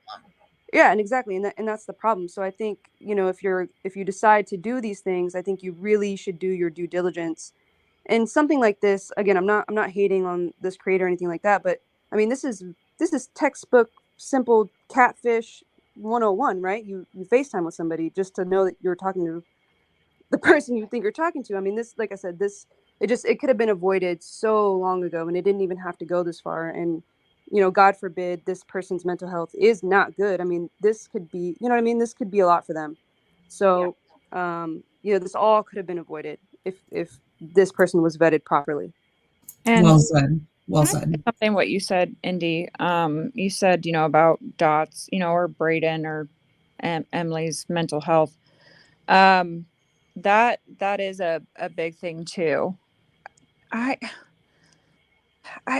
amount of people coming forward to me that this person has driven past their home. They've had to get police involved. Multiple people have had to get police involved with this individual. This is a serious issue for a long time with this person. So at that point, I'm like, listen, police need to do something. And I listen. They were sobbing like this, like Dylan was their best friend, telling his whole fake story, sobbing. Yeah. And I preach mental health, but it also comes to a point where you're doing serious things that you can't use mental health as an excuse, and you're damaging all these other people's mental health as well. So, you know, get off the internet, go call somebody, get help. And I don't know. Well, what about what the to say, victims' right? families' mental health? You know, what about them? What about the surviving What about victims' mental health? Dylan that was I'm just sorry, called out at being outside in the morning at 8:30, smoking and hugging people? Like what? saying that. And what about all of these But other accounts that have popped up on TikTok that are solely focusing on Dylan based off of what Dot has said? I've seen numerous accounts now that have popped up in the last 4 weeks that are focusing on Dylan, on Bethany, and everybody in their circle showing their private TikTok accounts or their social media accounts, going through every little comment that they've ever made. Like, how is that okay to publicly put them through that for what? It's a juicy story, right? Because we desensitize. I understand we have to become desensitized to an extent when you're covering true crime cases all of the time. I get that, you know, because it's really dark and it's really heavy. But sometimes you have to remind yourself, hey, that these are real people and you are having a legitimate impact. And again, I'm not against speculating or theorizing. What I'm against is accusing innocent people of being involved. I'm against, you know, like just there's a line, there's a boundary, and you got to do your job at not crossing that boundary. And if you're a creator, you also need to hold your panel responsible to not do that either, not to allow it. Because I don't agree with, you know, a lot of the creators that will allow it to happen and say, well, I'm not accountable for what the person says. Now listen, there is that level of, you can't control what someone's going to say, but if you see it going in that direction, you got to put your foot down, because everybody remembers the accusation, nobody remembers the retraction. The damage is already done, and the people have to live with that for the rest of their lives.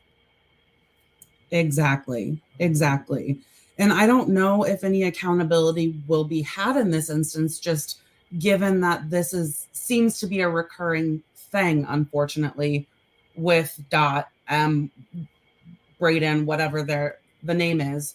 But it seems like it's a recurring thing, and I just unfortunately don't think that accountability is going to be had in this instance. And another big issue is Moscow, Idaho, the community is watching, people are watching, the students are watching. Who knows? Dylan and Bethany could be watching for all we know.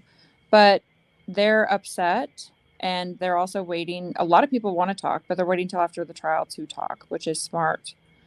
And here's this fake story with Dot, and then being passed forward through creators to Ann Taylor, to the defense. Like, Yes. fact. I kid you not. Yes, So, they were That's in the contact with families. Ann Taylor. and people who knew these kids Yeah. are really, really upset.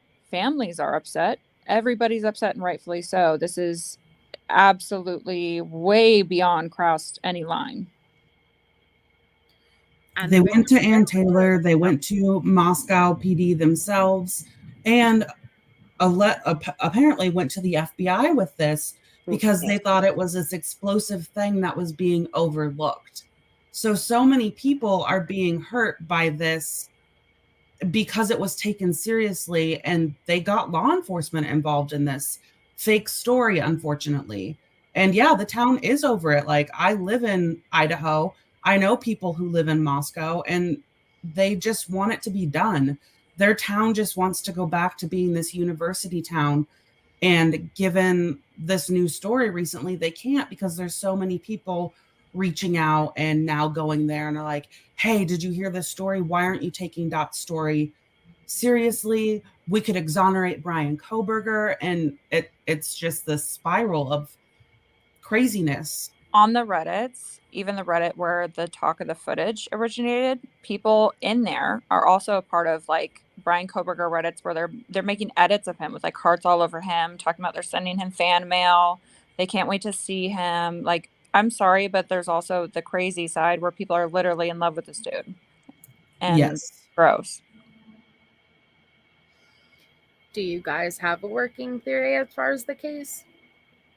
I just think if Brian Koberger was, let's say, hypothetically a black man, I don't think so many people would be trying to prove he's innocent online. All these, you know what I mean? Like, I've heard people say, "Oh, well, you wouldn't guess that by the way he looks." It's like, do you hear yourself?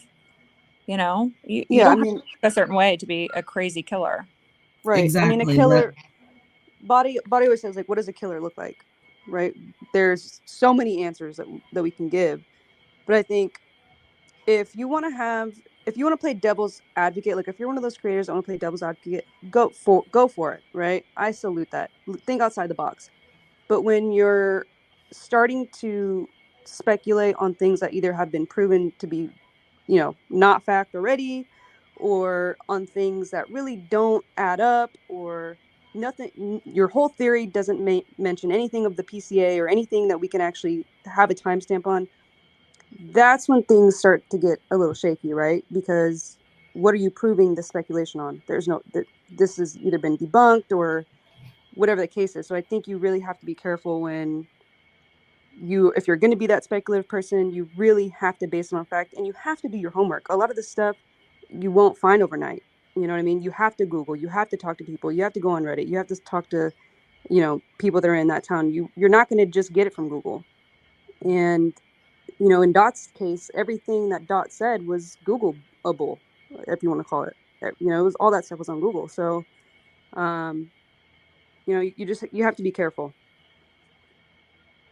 In this instance, I am going to stick with Occam's razor. The simplest explanation is the accurate explanation. It's usually I know that it is scary to think that this random guy could have done this, but in the end, in the end, that's what it is. And it's scary to think that this random guy who had no known connection with them could do such a thing. But until more comes out, that's who I'm going to go with. The family all says that it's him. They have no evidence to suggest that it wasn't him. Now, things may come out in the trial that we don't know, and I feel like the trial is going to be very shocking. They gave us the PCA, but was there stuff in it that they didn't add, like that wasn't, sorry, was there stuff in it that, or is there more stuff that we don't know? Absolutely. But do I agree with the family and think that he is the guy? Yeah, I do at this point. Okay, I wanna clarify something. I am not saying if Brian Koberger, people misunderstood me. Okay, about the race thing. Okay, I see Emma Bailey. okay, she sells illegal things, okay, and her boyfriend is African American, and fingers pointed at them, right? But Brian Koberger has to be innocent. So I see these things, and I see misogyny also coming into play, right? I see a lot of cases where people are trying to advocate for a man's innocence and blame a woman, right? I see all of this, and it just looks like a lot of judgment off of what people look like. Can I be real? Like it's oh, they wear this baggy clothes early on. Oh, they wear these weird clothes, or they wear this, or they do Look this, at or the they West dress Memphis this way, 3, right? right? It's Look at West all Memphis it's 3. like, yeah. And then they see this white guy who has a decent education and looks plain. Can we be like he's a plain looking guy, right? He's not extraordinary, he's just plain. And they're like, he doesn't look like a killer. How do you know, right? So that's what I'm trying to get across. I don't know if I'm getting my point across, but that's what I mean. I understood what you were trying to say. Yeah, I understand that 100%. Because monsters I say it all the time, like monsters don't always look like Manson, monsters look like the Chris Watts, where you wouldn't think twice before looking at him. They are the Brian Laundries, like they are the Susan Smiths. You wouldn't monster doesn't come in just one shape or size. They're always hiding in plain sight. Exactly, ATS News. But with this case specifically, I understand that there are a lot of things that don't add up and there's a lot of holes. But what I don't understand is at least from what I'm seeing, the majority expects if they didn't give it to us, they don't have it. And I don't know why people jump to that conclusion that if we don't have it, that means they don't have it. 51 terabytes. Look at the Long Island serial killer. I think that's 8 terabytes, right? ATS News, 8 terabytes. This is 51 terabytes. What makes you think that they don't have a decent amount of evidence? But guess what? If there is corruption, if there is a cover up, if he isn't the guy, come trial, that's going to be shown, or it's not going to be shown, right? You just have to wait. But taking all these innocent people and making court, guess what? Emma Bailey could be involved in drugs and she could not be the murderer. They're not synonymous with one another. She could even be the one allegedly who may have been supplying things for a party at that exact house. That doesn't mean she had anything to do with the murder, though. But people see what they want to see, and they're making correlations that aren't necessarily there. I was at a party where our high school prom king was shot. Okay. Oh my God. Doesn't mean I did it, right? There was a lot of people there. Everyone saw it happen, but that's the whole point, right? Because someone's been in that home or known them does not mean they're guilty. Right. Doesn't mean they were there that night. Exactly. And I feel, yeah, exactly. Right. Speculation is not facts. I just think it's really, because again, like I said, I've gotten a lot of heat for debunking things. Debunking is good. You shouldn't take offense to it. And I say all the time, if I'm putting something out that I'm not proving, try to debunk me. I won't get offended by it, because at least we can eliminate that as a possibility. And then when you find something that you can't debunk, that's good. Focus on that. But people get really worked up and upset, really, really upset. And I think with the dot, it should be an example of how someone is capable, willing to get on panel, cry, make it seem like those are real emotions, at least associated with this case, and they have no connection whatsoever. That's terrifying. People like that across, they won't show their face, because I've come across people like that who they'll cry. You think they're really sobbing, but there's no tears. So some of them are really good.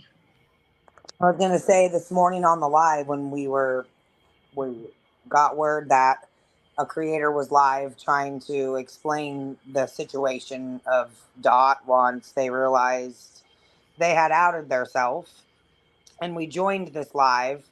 Dot again entered the chat on a different name, and Dot again said, "Please let me up. Please listen to me. Let me tell you what happened. I was told to tell this story." I'd like to know what that was about. Yeah. So I was confused there because I was like, what do you mean you were told to tell this story? So, like, if I went and told Riley or I went and told Indy or Melissa and I was like, hey, this is for sure. This is what happened. This is who was there. They were also doing this that morning. Not one of us is going to go and take that and be like, it's 100% true. So I'm confused on why this person would even have agreed to take and tell this person's non-truthful story. Like I don't even know. Do we feel like they are trying to save face and put the blame on everybody else but themselves? Oh yeah, 100%. And that's Because what I said. you that scared and want you to put that out there, and you're also scared. That makes no sense. It's BS. And I listen. I said it. Get out. I don't want to hear your voice on any podcast, any live stream, anything associated with anything in the future at all. And I mean, if tried this to was message them and ask them directly because that's what I like to do. You know, like I said, so you claim that you were told, but even when I said that at the beginning of this live, I'm like, don't just, because it's interesting, right? It's like, you were told. That doesn't mean just to believe it though, because even if they go with that narrative, it kind of pushes the same agenda, right? Pushing that blame off on someone else, because all they have to turn around and say, one, they've been proved a liar. But now we're going to believe them if they say, well, oh, let's say that Dylan told me to say that, or whoever told me to say that. What are we going to take that as being credible? You know, it's interesting. Yeah, that's I what I'm make a little saying. note of it, but it doesn't, now you're a liar. Your credibility's shot.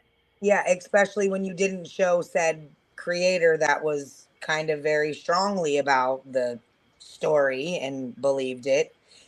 They didn't even see any receipts. That's the biggest issue. Like no receipts, and no face to face viewing this person. Like, and then they allowed them to use a backup account where they ended up doxing their own self by falling asleep on live and then waking up and having the camera on. They had to deactivate that account because, like, Zelda, speculating, it's and crazy. sorry to interrupt you. No, you're fine. Your Speculating panel is not an issue. And God, I feel like such a broken record because I hate how many times I have to repeat this. Speculating is not an issue to an extent. Like I said, there's a line. What is the issue is coming on, claiming inside information, blaming innocent people, and repeating things as fact. When I speculate, I make it damn known, hey, this is just my opinion. I can't prove it, but I will not point my finger at someone. If I think someone else may be involved, I'll just say, I think someone else may be involved. I will never sit there and name someone as being involved. Speculation, opinion, theorizing is not the issue. And if you don't understand the difference between the two, I can't help you. I really can't. Well said. Yeah, and very if this good. was, if this was this person's first rodeo, like if we didn't find all the things that we found on this person continuously doing this type of thing to other groups of people or other crimes or whatever the case may be. I've had another niche come forward too with them. Right. I mean, the 3 people I've talked to, just like Riley said, they're scared. They're like, I will not talk about this person. I don't want any part. You know what I mean? They're scared. So it would be different if this person did not have all of these past people coming forward being like, yeah, this person messed with me too. This person did this or whatever. And that's why I think it may be a mental health issue. And I want to try to be as sensitive to that as we can. But at the end of the day, I mean, there's responsibility on both sides. One, from your creator, this could have been avoided, and 2, like, what is your deal? Like, why are you making up lies on a case that one has a gag order? There's so many victims involved. These victims are already suffering. It's a small town. I'll never understand that, but I think should be accountability on both sides. I do got to give credit where credit is due to, like, anybody, right? Brat got up there, she had yelled at me too, just like that. And she was like, I'm sorry. And she said, I'm a fool. I'm an idiot. And I had reached out to her days ago trying to say, hey, something's fishy. I can help you. And she really defended Dot and all of it and didn't want to hear it. And I think maybe she will do something different in the future, I would hope. we all gotta kind of help each other, right? There's been people that Hmm. have done this longer than me that I've gotten advice from or help or talk with, and it's good to help each other and be there for each other. And if we put up this big brick wall and say, nope, screw you, I know what I'm doing, we do got to be there for each other. No, listen, I agree to an extent. There's a difference between I got something wrong. I get something wrong all the time. I jumped to conclusions, right? I went too fast. I tried to get the information fast enough. Maybe didn't vet it good enough. No problem. Those are things that happen. Lying, though, intentionally lying, pulling Joseph Morris type of stuff where I'm going and editing an article or fabricating something to fit my narrative, claiming you are working for the family, that's not making a mistake. That's lying. And I don't do that type of stuff. I agree with that too. And I mean, I got yelled at by Brat for the same thing, talking about how we need to be careful with what we're putting out and saying, hey, this isn't okay. And she let her comment section rake me over the coals and yelled at me as well. I tried to explain to them today, right? Like, I've been doing this for years. They're fairly new. I'm not saying, hey, I know more than you, you're stupid. But what I tried to explain in general is if you're online, you're going to have people talk about you or talk about what you're saying. I have people criticize my theories and my thoughts all the time. Mm-hmm. And you have to kind of roll with the punches. You can't get upset over everything everybody says, or else you're going to be angry 24/7. People are going to talk. People are going to say stuff, right? If you're sharing something and someone says, hey, I don't agree with that, I think correct, then that honestly is human, right? None of us all think the same. None of us agree all the time. And people are like, oh, we'll stop talking about each other's content. I said, number one, I debunk misinformation, and I'm going to continue to do so. And I also try and I speak up against. Sorry. I also speak up against hateful rhetoric. And that's just what I'm going to continue to do. And if people get mad about it, then they get mad. Exactly. I just get upset that the family, because could you imagine already being these families, right? And it's amazing how some cases get too much spotlight, right? Like with this case, and then that there are other cases that the families are begging for any type of media attention, and it's quite sad. But imagine even and being a family like these families are, and I don't know about all the families, but I know some of them are involved with social media. And when I see people faking things like this, nobody wants more answers than these damn families do. And for people to lie the way that they lie, that is frustrating, because why are you going to torture these families who they just want to know the truth? They just want to know what happened to their child. And they're going to listen to anything, because how could you not, right? Not listening to someone who's claiming like Kim WSU mom. And I've said this right to her face, but don't wait for the families to ask you to stop, right? They shouldn't have to ask you to stop, because I could imagine them struggling with the feeling of, well, if I ask her to stop, that means the possibility that I'm trying to I won't ever find out what really happened to my kid. What if, right? What if there's that chance? So I just think it's really, really sick when people are hosting a platform to run bullshit. At least do your job and really think that, I think this could be legit. All of my vetting, all of my verification processes, everything comes up legit, versus at least with Brat, she swore she vetted Dot, right? That's what she said, I verify this is legit. Clearly it wasn't, yet the damage is already done. The families already know about this, and you're putting them through just emotional torture. For what? For views? Yeah, exactly. Yeah.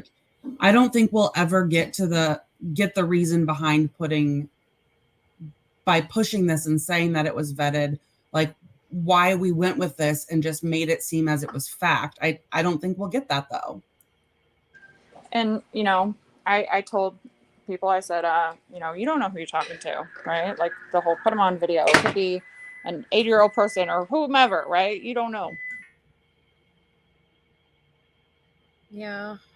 And I was there with Riley when she was telling Brat these things and like offering the olive branch, and it was just rejected. Yeah, we Well, were that's told to fine. stay No out one, of it. no one It has was to none of our talk to, yeah, no one has to talk to other people. But I mean, from my experience, when I came into this new, the people that had been doing this longer than me would reach out and help me. I mean, Indy, that's kind of how Indy and I met. She was new and Yep. was sharing something from Joseph Morris, and I'm like, hey, by the way, he's not credible. And she's like, oh, thanks for the heads up, you know. So that's kind of how Yeah. that went.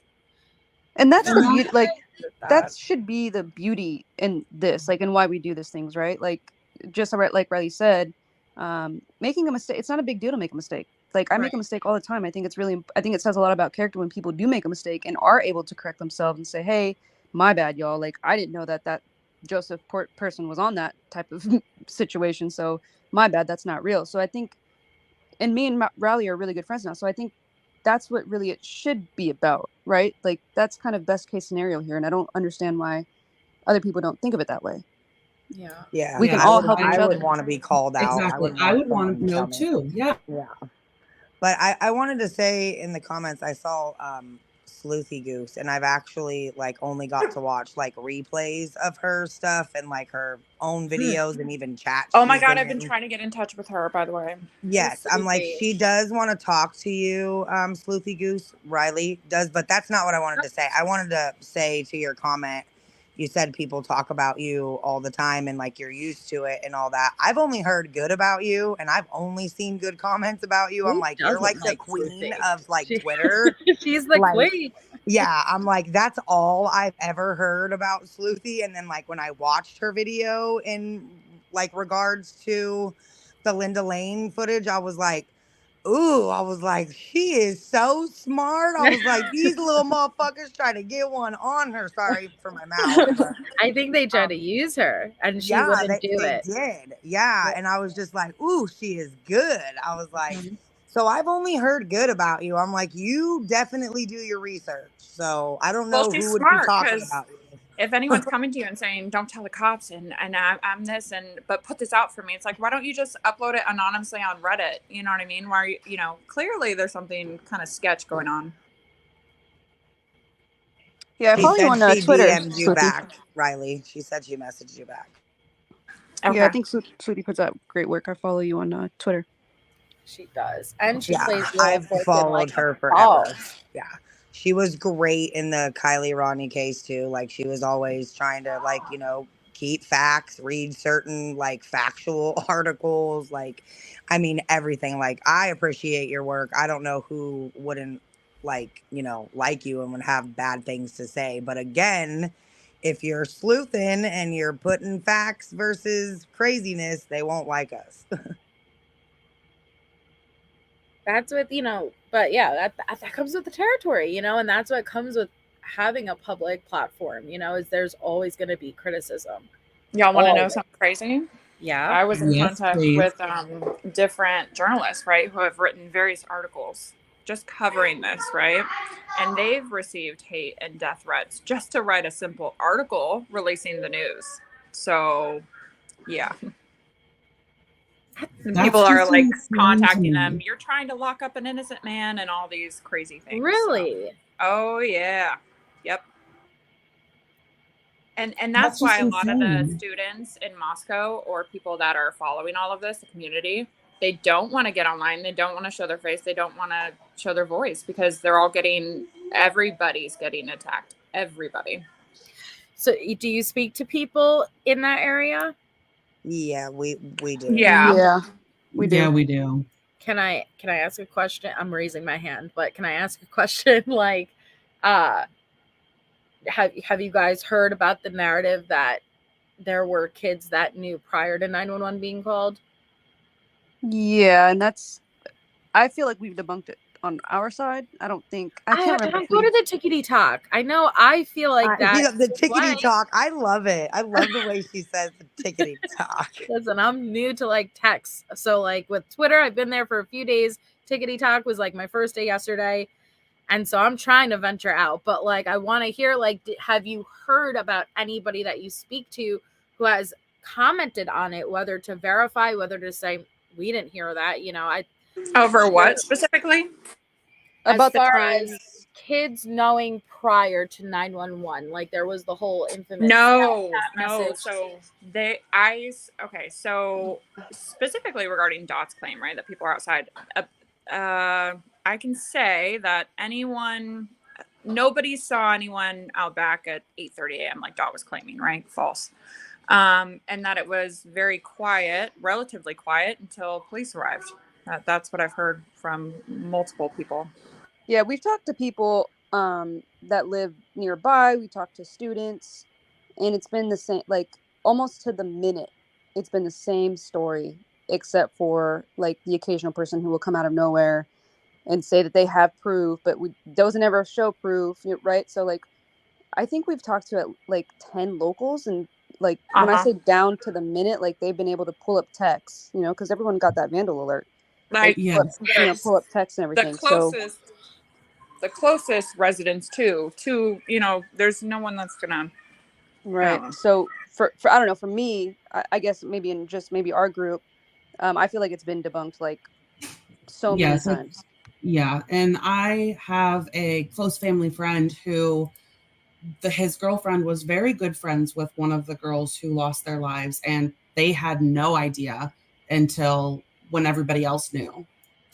See, and the issue that I always had with that, because they went, you know, oh, well, Snapchat can't be recovered, you know, they disappear. And I'm like, listen, there would be some lingering because if you really were part of that group, and let's just, you know, play devil's advocate and say that the Snapchat did happen and that you were part of this group and the messages disappeared, with the type of contacts that we're talking about, I would imagine that there would at least be other forms of communication going on, like where you message your best friend, like, yo, like, did you see what the hell are they talking about in there? You know, like, yo, what the hell? Something to where even if you don't have the literal Snapchat messages, you have some type of evidence that even implies that that was occurring. Nothing. So I've talked to people who are still talking the same way on Snapchat with the same, you know, people. Okay. I've heard that wasn't true. The rumor. I don't know if Indy or anyone's heard different. Wait, which rumor? The whole, like, I don't know. I don't know if I'm talking about conspiracy rumors or facts, but I know there was a conspiracy thing surrounding the Snapchat that wasn't true, but that there was a Snapchat group message that multiple people were in from like hours before, right? Yes, or something from hours before. It's between Kim WSU mom and Dave that came out and claimed that they were, you know, them or someone that they know were within a group Snapchat, and that hours before, around 10 a.m., I believe, before 911 was called, that they were notified that the murders had occurred.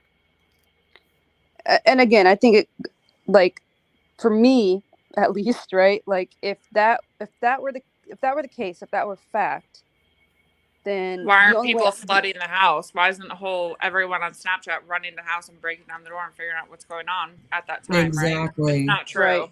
Well, you got to think too. The Snapchats have been certain ones for all the roommates have been like there's that, you know, warrants for them. So it's been a little bit for those to come back. If there was anything that indicated about that situation prior to 911 being called via text, via Snapchat, I think those people may have had some type of charges already.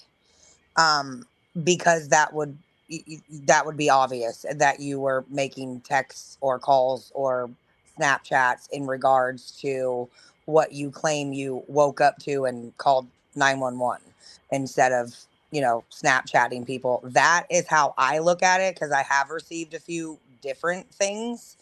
And I do know what Melissa's talking about with the David and the WSU mom. Yeah. So I can say from what I've seen, I don't think it's so much earlier like I think if there was a snap or a message that went out, it was around the same time 911 was called or a few minutes prior, but it wasn't That's what hours. I thought. Like, and the fact that friends were summoned to the residence prior to 911 being called, I don't think it's totally like not plausible to think that maybe that there was some type of communication that went out, but I do not imagine it being hours prior versus around that same time frame. No, because Yeah. even if it was, like, let's think about it, right? Like, even if hypothetically that was the case, that means that one of the roommates in the house had to have woken up, right? Mm-hmm. Because that's the only other person that could have seen that. If that was the case, let's look at the Murdoch case. They were able to take phone. When was there movement on the phone? When did the phone unlock? And just like Nikki said, if that were the case, I think criminal charges would have been brought upon those responsible. But the fact that no criminal charges have been dealt, I mean, those two poor girls are victims in the case. If that were the case, there would have been some sort of word, some sort of document. It would have been in the PCA. The roommates woke up, they weren't sure what happened. But the fact that it's no other place than on the internet with no proof, no screenshot, no, you know what I mean? Like no logs from Snapchat. I mean, to me, I'm not saying it's impossible, but to me, it's another rumor until it's fact, right? Yeah, so I'm gonna address this comment really quick. No, we're not saying that people weren't summoned before the police. The police have stated that people were summoned before the police, and it's been very well known there was people there before the police. I do think a lot of people are confused on those people that were summoned. I don't want to personally name them, but I can message you, Melissa, and give you confirmation on that. Okay. I've actually spoke to somebody who was summoned there that morning. So, and it's I, not the whole neighborhood and friends, guys. It was, eh, it, It it's, was just a few people. It wasn't it was two total at first that were called before right. the police, and that is it. Others did show up after said call. Correct. Correct. It was just a few people. It's not this whole horde of people who knew. I want to say something to the fact that there's two surviving roommates. Number one, they're alive, right? Because I Yeah. feel like all this conspiracy has really zoned in on the fact that they're not dead, right? How are four Yes. people died and two are alive? And instead of that question, we should be happy that they are not dead. That's just how I feel. And they should be showered with love, and happiness that they are okay and they did not get harmed that night. That's personally where I'm coming from. People can think differently. We're all human. We're all unique, but No, I totally they're lucky respect in that. my eyes. They are lucky. I think that the speculation and just comes in and is the 8-hour time gap and the summoning of friends prior. Now that doesn't mean that they had any involvement or anything like that. There could be a very rational explanation, but it's the lack of knowing that I think drives people crazy. Yep, it drives me crazy too. I agree. Hi, Sleuthy. Hey guys, Hey, Sloopy. Hey. Hi, Miss that took Mia. Hey. that All took right, now literally I'm gonna fangirl really quick because like Ruthie's here. I'm in Melissa's box. Like Jules was in the comments. I'm like, holy shit here. I know. It's amazing. every time I go to town, we have a gym, but it's in town. But every time I go to town, it takes me usually like hours to get any kind of service. I've been trying to join since you dropped the link. Oh, So I really? don't. Yes, I kept refreshing and everything. Airplane Oh, mode damn. on and off. Yeah, if someone was tracking me, they'd be like, "What the fuck? What is she doing?" But I don't know how far you all got in your conversation, but you were talking about like making these accusations and stuff and speculating. And you all know I like to speculate, but generally when I do it, I'll throw something out there, and then you are really good at it, Melissa, being like, okay, but what Like, how are you getting there? What's making you think that? And then I'll use actual things that we do know to get there. And like, I think that's okay. But something that I've noticed as time goes by is that I think that people forget that when you make any kind of claim, like, the burden's yours to show us that there's validity to that claim, right? It's not my burden to go and debunk something that there's no basis of fact in it at all, right? Like, how do you prove something's not true when you don't even, there's not even a real claim that it is true? You know what I mean? It's Can't so prove a weird negative. to just, to like spit something out. Like, even with this stuff, like, I'm sorry, but this whole, like, you know, I was out on the balcony and I saw, you know, 5 people out back smoking a joint. You saw from plumb over there that they were smoking a joint. Right. A teeny tiny. How do you know it ain't Keith not and a Charles? bong, Guys, not a really, what? man? And then because Dylan's tall. Yeah, Dylan's tall. That's how we knew it was her. No, they said they walked over. Dylan offered them if they want to hit it, right? But then you also can't identify other people. You're kind of sure it's Emma, but it's like you're walked up right next to him. How do you not know 100%? Yeah, But then you saw him from the balcony, but then you gave her a hug. Exactly. And what bothers me about it all is that there are people that's watching that do know stuff. You know what I mean? Like, I'm not blind to the fact that there are people who maybe don't feel comfortable talking about it in their groups of friends that are watching what's being said on YouTube and stuff. And it kind of puts people off that would be, what's so funny, Melissa? Sometimes she gets the giggles. I love it when she giggles, but I want to know what's funny. Did you smoke a Linda Cracking Lane up. joint? She smoked Linda Lane. Yep, that's how big it was. I saw it. I saw it with my own eyes. That's about the only way. We can't do that. Sorry. When I heard joint, I was like, joint? No. I didn't even think kids smoke joints anymore. Okay, good. Everything's But you electric. proved me wrong. Look at that. Like, fast That's that phenomenal. Pump up fast. All right, God, sorry. I don't even remember. That thing looks like it belongs in a contest somewhere. You have to double hand that thing. Oh, by the way, Dot's real identity, right? 36 years old, right? And then was claiming that they had gone straight to college. Yeah, not the right even age. And that wasn't a voice changer on Evil CJ's, right? No. Yeah. That's just see what's as far as that agreement with, you know, the unknown organization or whatever, that's not going through, is it? Or did it already? Was there an exchange of some type? Do you know? Not that I've heard. No. Jeez. Wait, what was the question? The why they came forward, the lots of money, was that already like signed and dotted on the line? No, I don't I know. highly doubt it. I'm not. I don't want to speak on that. Just know that Okay. I'm glad they got called out as not authentic. That's all I'll say. It's just so crazy. So, Sleuthy, what do you think of everything you heard?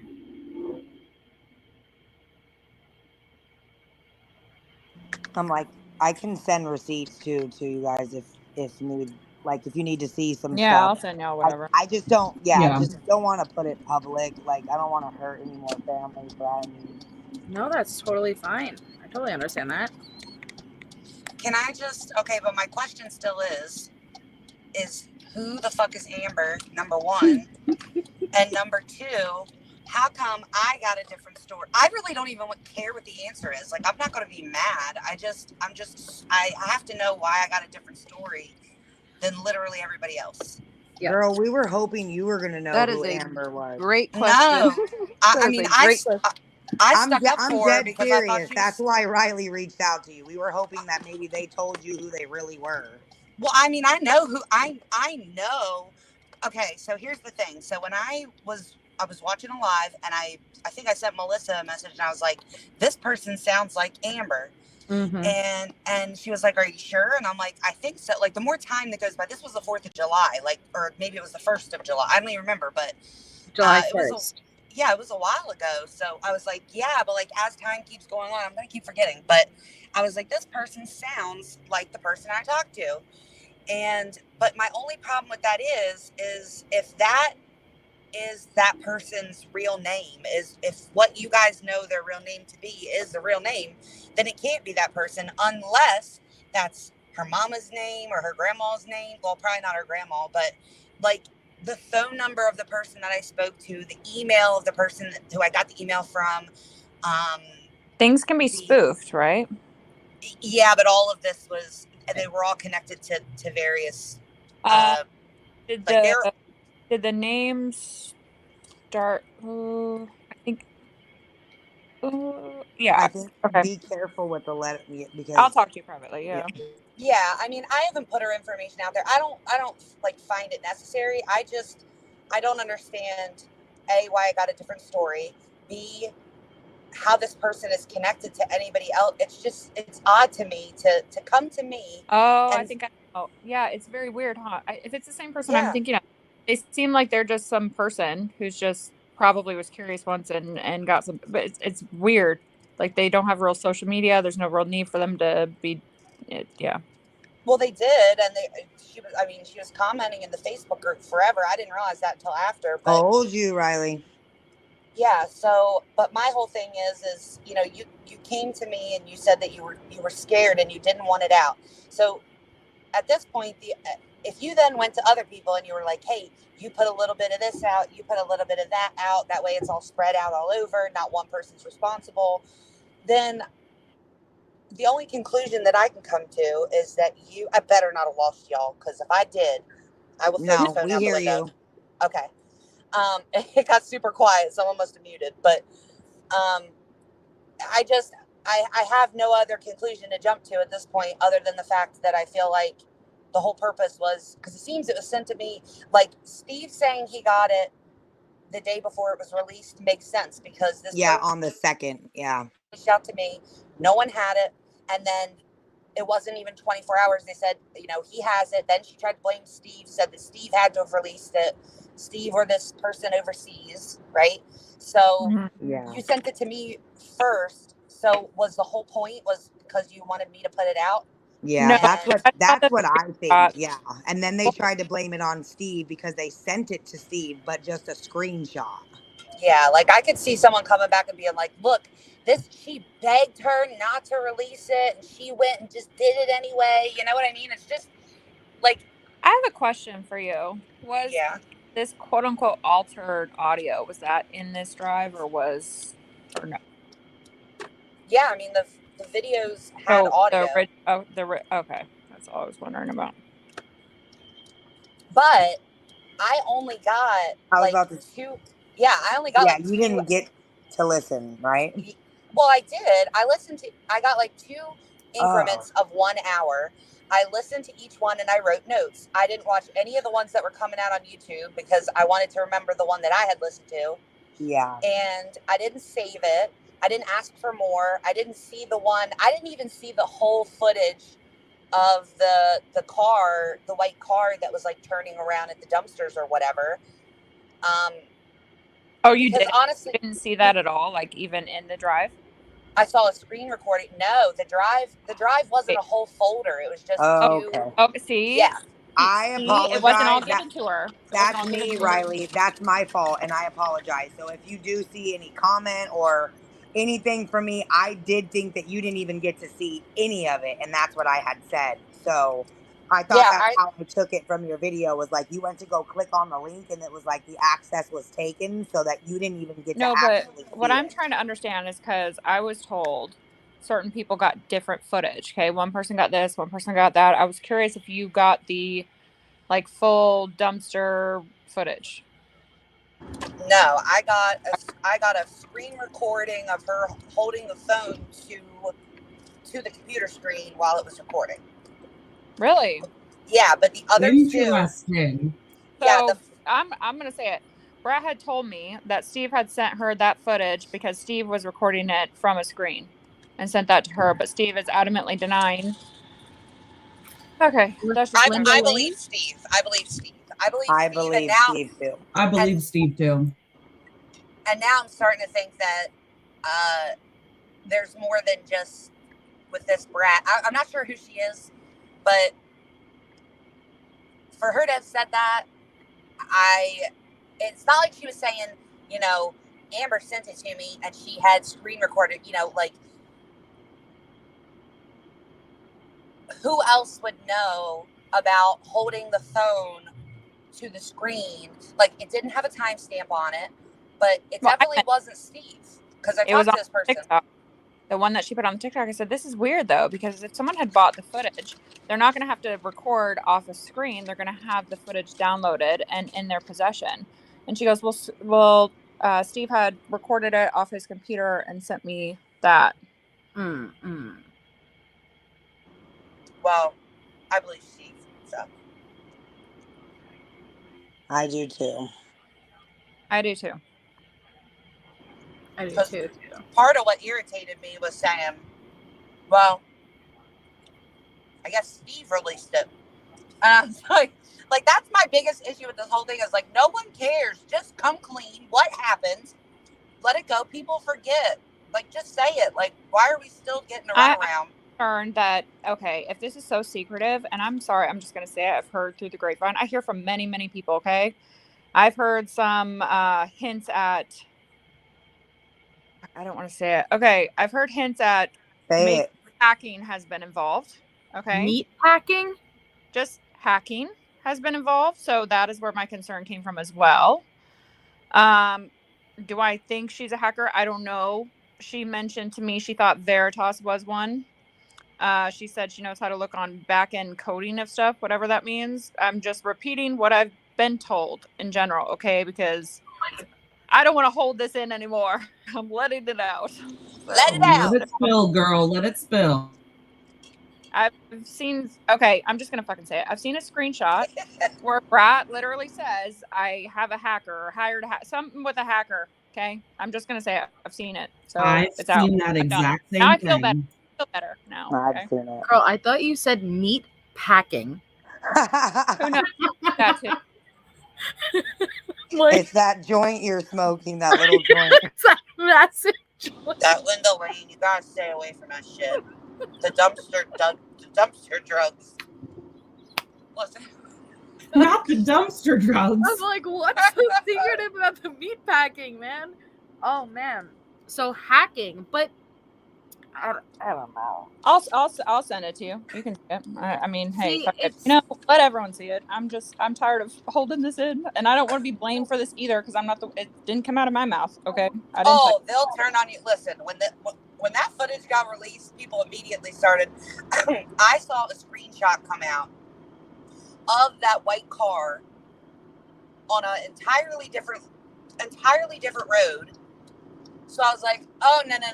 I already know where we're going with this. We're going to say that this is, like, I knew that was what was going to be said, was that was the car that was suspect vehicle 1, and it can't be Brian Koberger's because it's got a sunroof. So I was like, oh, no. So I went and I got the screen recording that person had sent me, which was all of, like, 10 seconds, and I tweeted it, and I said, not only does that car have a sunroof, but it also has black rims. It also looks like a 2-door. It's on... I guess that is Linda Lane. It's Linda Lane, but it wasn't. Right. So like the timestamp was irrelevant to me. It's an entirely different road. It was super zoomed in to make it look like that was where the car was making the 3-point turn. I ain't stupid. Like, I didn't just start doing this 5 minutes ago.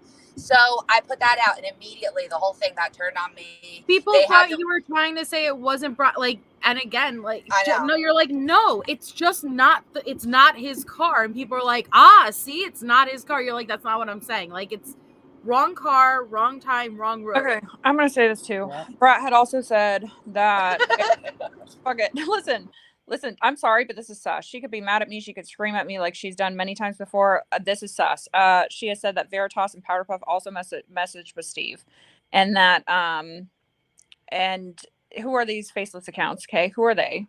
Who are they? Luna Are too they? has both. And then there's communication with Steve stating that Brat has multiple different accounts. So what is going on here? And just, can someone be honest? Let me tell you this. Powerpuff is Claire and a bunch of other people. They're all mods of the Brian Koberger, one of the Brian Koberger I've got Reddits. that subreddit looking, yeah. Okay, Why am I not surprised? But Claire also answered. Well, wait. So I talked to one of those people who I had previously spoken to about other things because they were following me on Twitter. And I said, what is going on with this? I sent that person screenshots of what was said to me by Amber. And she was like, oh, that is like not the story we got at all. And that's the first time I realized that other people were told something different. So she's like, I'm going to send all these to, the only one of us has actually ever spoken to Amber. And that is Claire. And she's a really nice Scottish lady, but she's the only one that had communication with Amber at all. So I basically was just, making the thumbnails and like things like that. But she's the one that had contact with her. So I said, can you please have Claire reach out to me? Because I need to figure out exactly what is going on.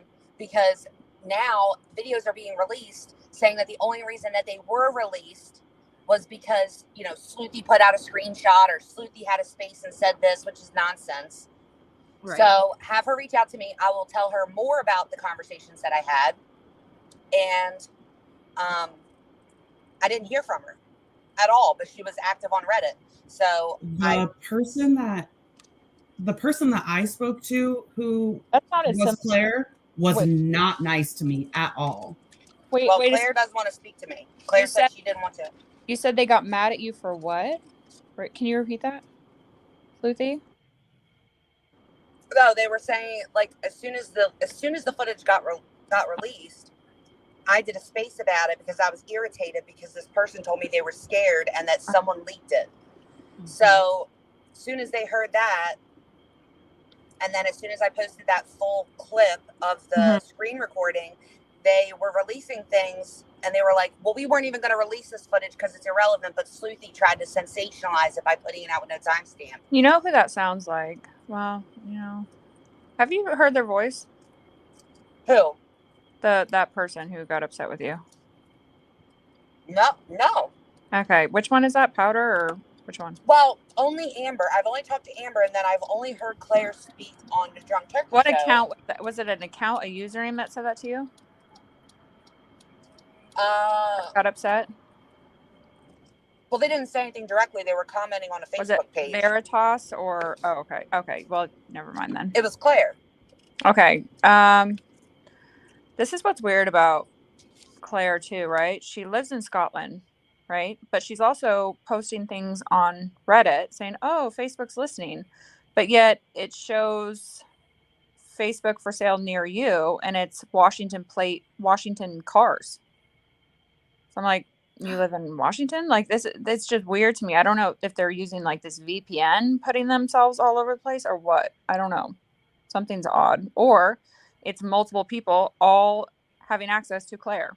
It makes no sense. Maybe Claire isn't even one person. Maybe it's multiple. But Sleuthy spoke to Amber. That's the thing. Yeah, but Claire, that person that's an obvious. So Amber didn't have that accent. But I've never spoken to Claire. What I heard from Claire. So you spoke to Amber though? Someone that was actually Scottish. Yes. I did for 30 minutes. Okay, on the phone. So you heard the person's voice. I feel like these people are like, we are legion, we are many, hear us four. Like there's just 50 million of them under one name. I don't know what's going on. Said the voice actually had sounded similar to Dot. No way. And that's it is, but similar voice. Before you even, as soon as I seen your video and we were looking into all the stuff with Dot and the whole creator and whatever, I said to you, Riley, remember, I said, why does that person talking to Sleuth sound just like the person that is in the comments in Brat's live? Well, guess what? When I was on the phone with Brat Brat was saying after those were released, those messages, she allegedly asked Veritas, "Was that you?" And she was like, "No." And she said, "That sounds," she goes, "I started reading it," and she goes, "It sounded like my source." My source, I was like, "Oh, I don't know what to do with this." I said, "Your source?" She goes, "Dot." And I said, "Well, I thought you said your source was Steve." And then she kind of stuttered a little bit, and she goes, well, yeah. But she said it sounded like Dot to her. That's why I just want to figure out who Do you Amber is. guys see this comment under review? Mm-hmm. Interesting. It says Amber is legit. I'm 90% sure I found her old Reddit account. She was obsessed with Steve and Avery, weren't we all? And did a lot of the same things. Photos, calling places to get info, etc. Then why not just say, like, here I am, here it is, I'm going to upload it to Reddit, boom, there you go. Why is it this whole secretive thing of, like, you get this, I get this, and all of a sudden, you know, no, Steve gave it to, what, it's just weird, right? Is it not? Yeah, very, very weird. Yeah, and then in Sleuthy's messages and stuff, didn't they tell you that it was like transferred from like another creator to like the father? And then like in the Drunk Turkeys thing, Claire comes on and says it was that Amber said she purchased it for $1,000 through the manager. I don't believe it was bought. Or because if did it was she bought, tell there you was no too, need Sleuthy, to. that she bought it? Sleuthy's muted. Okay. I don't. She told, from what I remember, she told Sleuthy that Sleuthy's am I not here? You're muted. She was breaking up. She might not have service right now. Like TikTok, where you can like mute and unmute someone's mic. I can. Oh, I don't know. I know I can mute them, unmute mic. No, if she mutes it, I can't unmute her. If I mute it, I can. Maybe she unmute her. lost it, like she was worried about. Your service. King Scarlet, I agree with you. We don't know about. We don't have those receipts. And the other comment, I haven't seen any receipts of $1,000 purchase. Allegedly, there's one, but it's hidden or something because it's Venmo payment. I don't know. Yeah. So with Sleuthy screenshots and Sleuthy, maybe Sleuthy says he can't hear shit. What did Kane say in that email? Like he was, what words did he use? Tricked out of it, or so? What did he say? Scammed out of He it. was scammed out of it, is what he said. Which doesn't make sense. How can you be scammed out of it? I'm more inclined to believe representing themselves. So Yeah, maybe if it was a private investigator that the family had and they had a falling out, and then maybe that PI turned on them and sold the footage to Amber. I mean, I don't know at this point. Yeah, we've thought of everything. We're like, all our own. Hey, wouldn't be the first time if someone is calling someone identifying themselves as working for the family. And, is it possible, and what if it was sold in the, not saying it would be for the good best intentions, but if you think it's for the family and to help, I don't know. But that possibly could be. That was like the undertone of the whole conversation was it was scammed by someone who misrepresented who they were in connection to the case. Yeah, and Claire said in her post, like one of her things on Reddit, she was like, I had nothing but only good intentions or something like that. But just one thing I saw. With Sleuthy, and that's what it's like. As far as like a timeline format, Sleuthy is the farthest I could get it back to as far as who had it first. And they said that they had, when Sleuthy asked, well, how'd you get this? They said it was bought and that anything could be bought at the right price, but no amount was given at that time. It wasn't until Claire went on the Drunk Turkey shows that a monetary amount was actually given of $1,000, but not able to verify it. With Daniel looked, I think he said that he was able to see that there was a transaction for a bagel that day, but it doesn't say amount or details or anything. There you are, Sleuthy. Yeah, I seen Kane's She just hops right back into it. Yeah, I mean, I'm sure that someone gave him a screenshot of but I've seen screenshots that aren't real, so I mean, if they're going to this extent, this has been drug out. It's now, what is it, August the 2nd? This has been going on since July the 1st. It's been a month now. You know what I mean? So why wouldn't we make some screenshots of it? You know, and I also think somebody's trying not to get in trouble. Like really in right. trouble. Agreed. Yeah, because they say in the messages to you, Sleuthy, like not to contact the cops. I don't know if you caught that. They said that they signed like an agreement with the landlord that they would not be giving it to anybody. You know, they don't want to be sued. They needed to get counsel. Did they say that it was an AFC that they signed or an AF? No, they just said I signed an agreement saying that I wouldn't share it with anybody. No, with like the a defense and the non-disclosure type families. thing. That's what it said. Defense and families, which again was pushing a freaking narrative. Yeah, the whole thing was just weird. And then people started acting strange when I said that all was good, and then that person actually deactivated their Twitter. Wait. They said they signed an agreement to not share it with defense and families? Yes, I'll pull it up. Okay. I have Sleuthy's emails right here. That means they could have misrepresented themselves as the prosecution.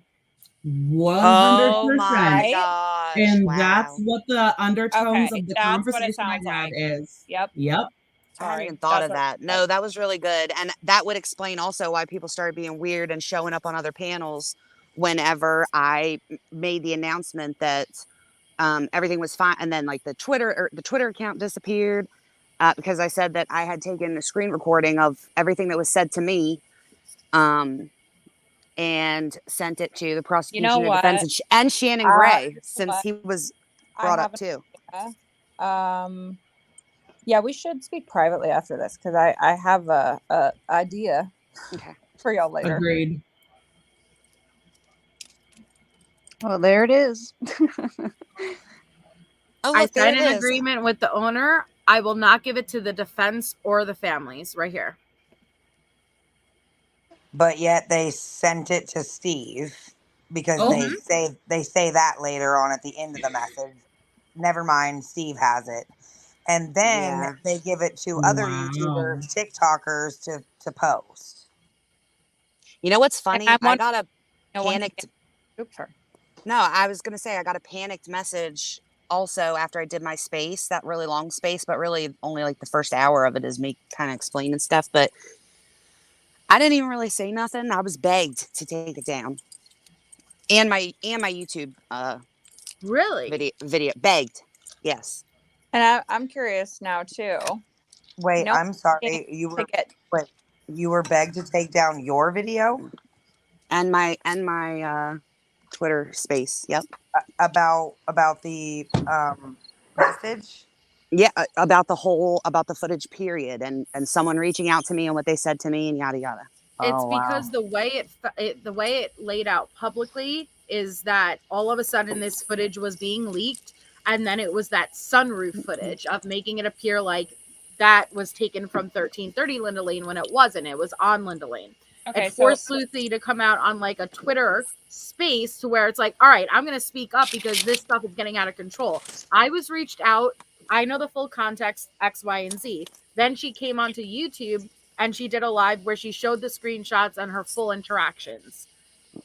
Because I was basically like, I can't speak on what she told anybody else, but this is the extent of what I was told. And even like after it leaked or after it was released or whatever, this person still was like, I'm terrified. It had to have been, but knowing that you gave it to people to put out, that's what bothered me. That was why I went to YouTube, to be honest with you, to show all the messages. Cause I was like, I would have too.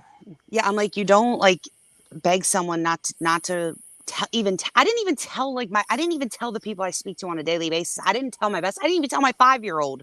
Like, I told no one that footage existed. I didn't even tell my 5-year-old. I tell him everything, man. So Kane has gone quiet now, and I'm curious if that leads me to believe he's been told to be quiet. Maybe on this, like if this was by chance obtained by someone misrepresenting the investigation by chance, that'd be so bad. He would be told to be quiet, and no one's been able to get in touch with him at all. Yes, I've reached out a couple of times just because he had responded to my initial email. Nothing. And then Wow. after that recording was played on Right. Brat's live of her supposed conversation with the Linda Lane manager's wife, it just went downhill from there. I think that they've been told to keep quiet since then. Yeah. The answers that were given on that phone call seemed very, I don't know. I don't know anything about that. I don't know anything about that. Just kind of It would deflecting that have we to be shouldn't talk. something like pretending to be an investigator, because that explains why there's two, And- like you said in the beginning of this live and before, that's why there's two different sets of footage from two different cameras, from two different streets, from two different owners that have been released. And what's crazy, you want to hear something? Mm-hmm. I think it was I don't know if it's Claire again, if she's listening, because I guess she watches these too. Sorry, Claire. I'm pretty sure it was Claire. I got a screenshot of it somewhere where she was like, they were like hinting that footage from the balcony was going to be released, the porch on the house next to King Road, and that was a still shot sent from Steve. They sure to did. Brat, and I'm Yep. like, Brat, did you tell people you were trying to get the footage, or what's going on? But they were No, she hinting, sure did. and that, yeah, I don't know. And then she said, I'm just saying that, like basically alluding to the fact that if it didn't come from, you know, her or her source or whatever, that it was gonna not be real. Well, then when it finally came out, she was like, it's not a video, it's just still shots. And I was like, okay, what are we even doing? Like, people really were getting ready they thought they were going to watch a video of that view, and it was only screenshots. It's not at all a moving video at all.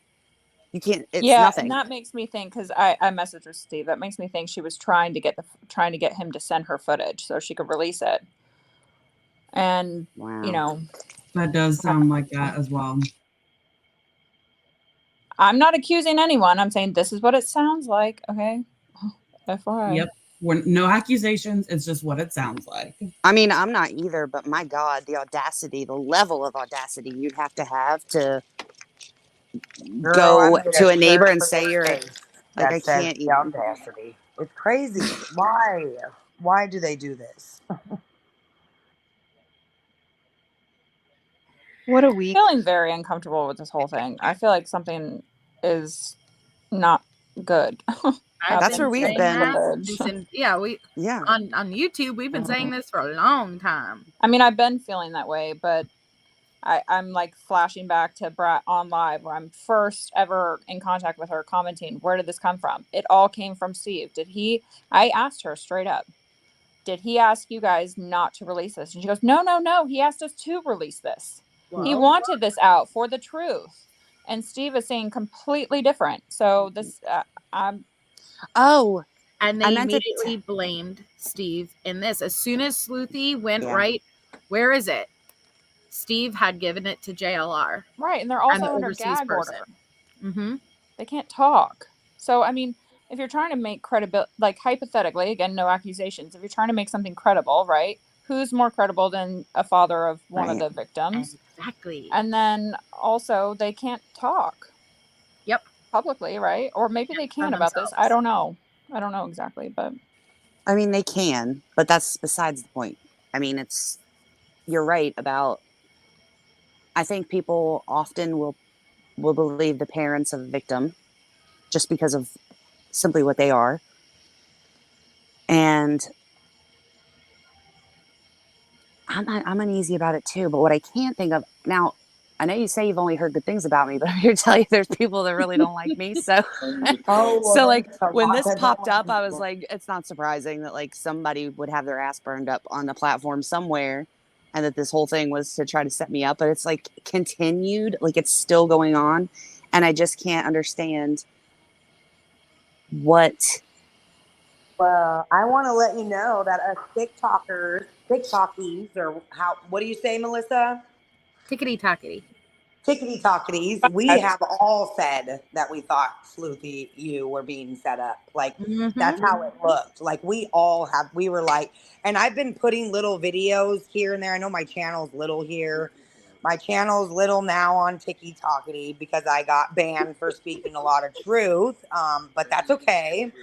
But I've made little videos saying like how, like, you know, you're smart and you didn't take this little fish bait that they gave you and that they were really using you. So like if people are out here really thinking that that's what your intentions were and that you're lying, like I think they're the problem.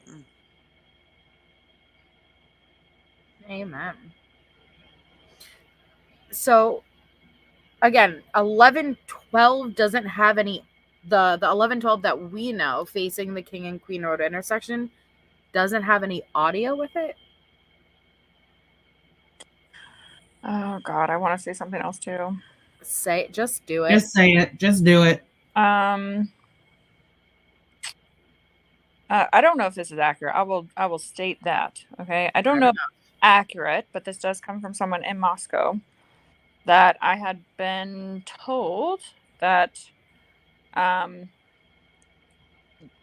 don't know if they were referring specifically to balcony footage or if they were referring to the Linda Lane, but that the FBI could have been looking into stuff being leaked. Nikki knows what I'm talking about. I don't know if it's accurate. We don't know, but I just thought I'd throw that out there too, I guess. That the FBI would be looking into this being leaked? Well, something off Reddit, like something shared on Reddit with it. That's just what I was told. I don't know. I also heard that as well, that the FBI is looking into the source of all of these leaks. Now, I didn't quite pay that any mind, but that was, I think, a few days ago. But who knows? You know, I've heard stuff like that before with other situations, and it turns out to be, you know, nothing.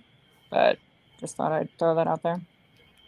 I've also heard that some of the family members' PIs are involved in this now as well, which, if it's true or not, this is just, again, what I have heard and read. Well, I would anticipate if they do have PIs that they would be involved. Makes sense. Did the golf inspector come to see me? Yes, hello. Hi. Hi, ladies. Don't have any golf balls for you. I don't play golf. I think I told this story so many times. It has nothing to do with that. I was just watching all these politicians playing golf back and forth, and they needed a golf inspector general. So that's me. That's kind of cute, though. Hey. Yeah. Anyway, I just wanted to say the Linda Lane footage, of course, it's been altered. You can actually, there's a telltale. This is in color. The actual footage is in full color, but has been altered to black and white. Let's just start there. And if you look at the top, there is like this black line going across it, which means they actually made it smaller and set it to like 75% clarity. You know, it should be 100, but they put it down to 75%. That's hilarious. That's just on the visual part of it, right? And then, of course, I don't know much about audio, but I can tell you about visual with my background. So, well, and with the audio, and I even saw Brat do this, where it's like, she said, you know, I did my due diligence by taking the Banfield hunks and syncing it up with, you know, the very faint honks that you could hear in the Linda Lane at the same time. Listen, that was already on YouTube, just saying, but that doesn't mean that there's not organic audio underneath manipulated audio. You know, like people think that means, see, you could hear it, so that means everything you hear in this audio is legit. No, it could be organic audio and then things added into it. Just saying. And I did hear that teacher Shauna, and I reached out and I'm looking to get a response from her. But yes, she stated that she heard it too. I want to know about that because I'm in touch with the person who originally owned that. Yeah, I want to know that too. Oh, I think she follows me everywhere. I can. So I have a question because I didn't watch all the Linda Lane footage, and you guys might know. At 1:56 a.m., was there any sound in particular? What was it supposed to be? Hold on, let me get my notebook. Why? What sound do you know? Because the whole idea that Steve sent Brat that Mhm. still image At of that specific 156 timestamp, there's was to screams at say that, 156. hey, like, here's my footage, there's no sound, or that your sound has been edited. That's what he was trying to tell her. Like, They believe that the He- murders occurred at 156 because of screams you can Oh, hear. and Steve said, he goes, and I've had this footage for a long time, and surprise, surprise, it's never leaked. Like, he's not sending shit, you know? 156, you do hear screams. Now, whether it's the Yeah, screams of that's a why. murder That's occurring why. or not. If you want to put the balcony thing back, the still shot, that is why he had sent that to Brat to try and prove, like, hey, that's not accurate.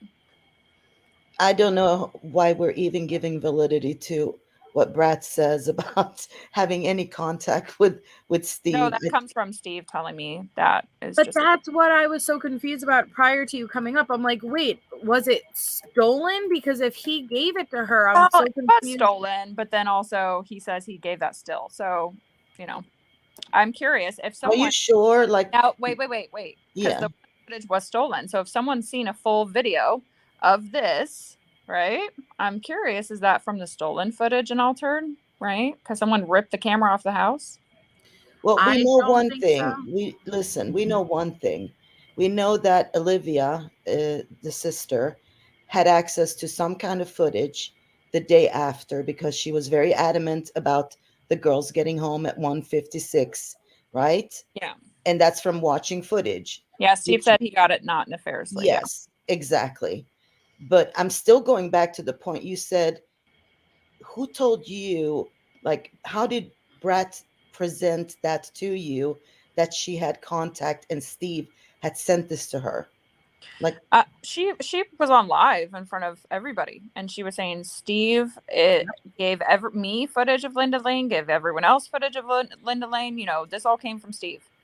And Yeah, we have the screen prove it. recordings of that as well.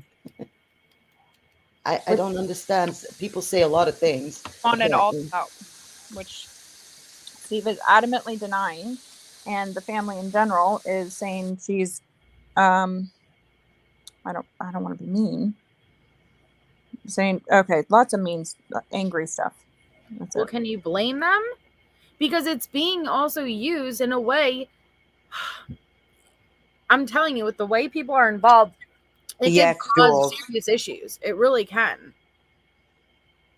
And it's being used to push a narrative. And what you're representing yourself as working with us, helping us to push a narrative that is against what we are saying. I can't imagine how frustrating that would be. And Jules says, I have clips of her directly telling Kane's wife on that recorded call that she got the footage from Steve. Yes. Mm-hmm. Yeah, I have that recorded. It's on my YouTube too, guys. That's why I don't see her as a valid source. I have not seen anything. I'm sure she tried to give you girls some form of validity or agree with me. Like if I come out and I'm like, hey, I spoke to Steve, this is what Steve said, she has gotten very angry with me saying that. And I don't see why, because I'm just repeating what I've been told. Mhm. And I'm not gonna misrepresent what Steve has said to me or what I've seen. Like I look, I have developed a I don't know, I guess a history. My followers love to say Riley always has receipts because I've just always shown them. But I'm not gonna lie, I'm not in this for any fucking reason but to figure out what's going on. So yeah. Yeah, I'm and I don't think we're saying on. that Brat's credible. Like we don't think that because we've seen To her nothing face. but like false I'm things. saying here, I will say to her, and I told her, We if were Steve just is on coming live out, with her. Yeah. yeah, if Steve is coming out and saying one thing and you are saying another thing, who are people more inclined to believe, Brat? You know, that's just that's what her issue would be with you, is if you know, if you're the not issue saying isn't with anything, me though. You know, she just I think is upset in general. right? Because certain people want a narrative to be pushed. That's just the way it is. And then if you're coming out, hey, that's not what's being said, how do you continue to run with that narrative? Right. Well, it's not my duty to prove her innocence, right? Like that's her job, her burden, and Steve's stuff, you know. So Riley has Gray. It's insane, I think, and also like the backtracking of this dots. I have messaged with Steve, and many people have messaged with Steve. but I have also messaged with him. What And even I'm when this aware, dot this stuff came out, I did pass it forward, like, hey, by the way, this person is not credible, so you know.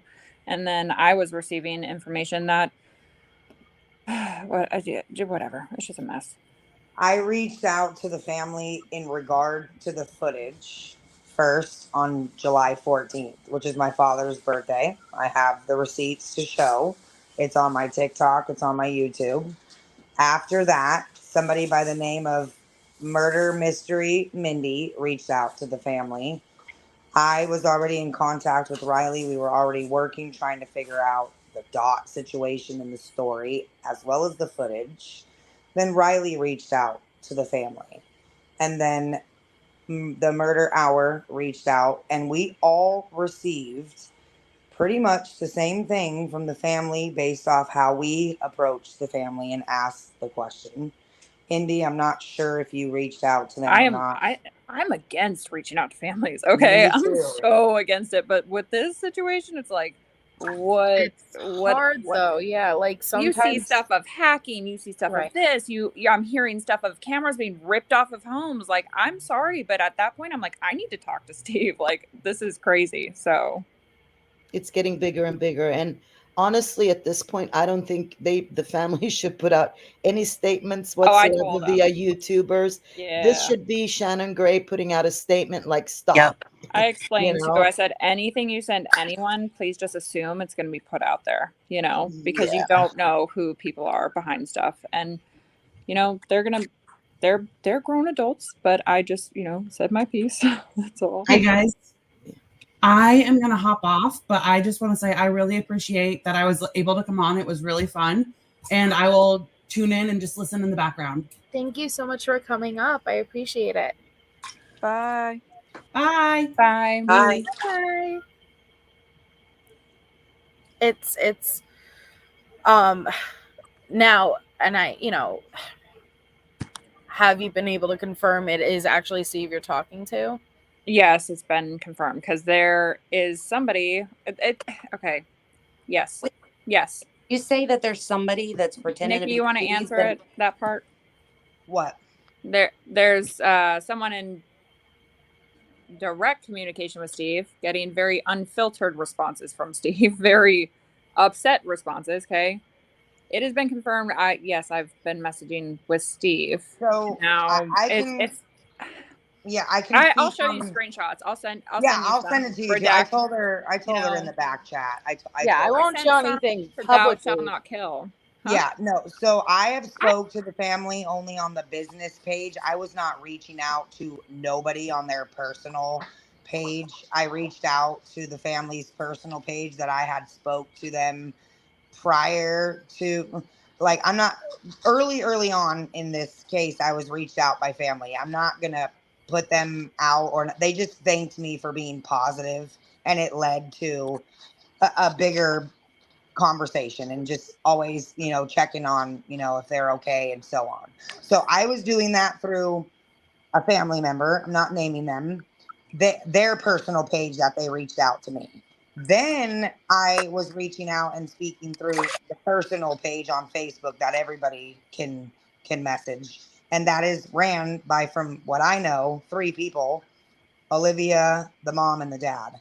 I don't know who is actually responding back in that message at that time. I didn't say, like, hey, is this Olivia or whatever. I just said, I can show you, like, hello, this is, so-and-so. I just wanted to know if you're aware of this person stating that you guys are giving them footage and stuff to leak. I gave them a screenshot, a recording. They wrote back, we do not know who this person is. No, we did not ask anybody on the internet to do shit. Like, they sounded very angry. Like, no, absolutely not. Thank you so much. Like, God bless you. We appreciate you. Like, the messages are up. That message is up on my page. So there is other messages after that. And there is Riley and the other person, I think she just hopped down, that have messages with Steve's personal page, I believe. Don't need to be released. Those don't need to be released. Yeah, Anyway. as well as the family page. Yeah, and I messaged with the family page. Now, I believe I was probably talking to more than Steve, but at the specific point about footage, he directly says, you know, he starts off, I don't know what she's saying that I, you know, did. And then it was confirmed afterwards that, yes, that was Steve I was messaging about the footage with, okay? And From the family page? Correct. And the person initially messaged with me, I don't know if they talk different, right? The two, I think. But yeah, it was confirmed directly. Yeah. Is there any way to like show confirmation for people who are questioning I have whether or not screenshots that I've emailed to Thou Shalt Not Kill. He has them in his email. So those ones, but you know, other ones where people are very angry, I don't think those need to be released. Well, I'm thinking about like just one possible way to confirm it is for anybody who may be like, well, hey, double he has check it. He both can sides. forward it to you if he knows the email, or I can send it to you. That's fine. Okay. But that wouldn't even help. Should I email it to you now? I mean, I can. No. I was just curious. And then you can put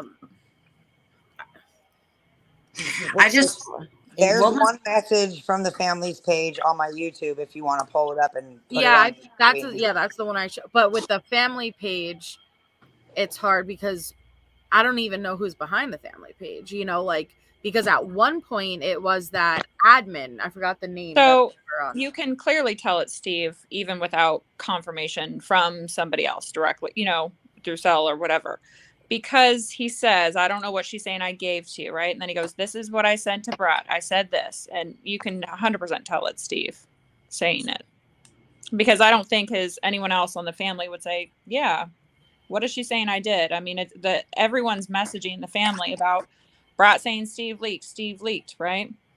And you can tell when it's the family because they're saying we didn't leak anything, right? But yeah, that part was from...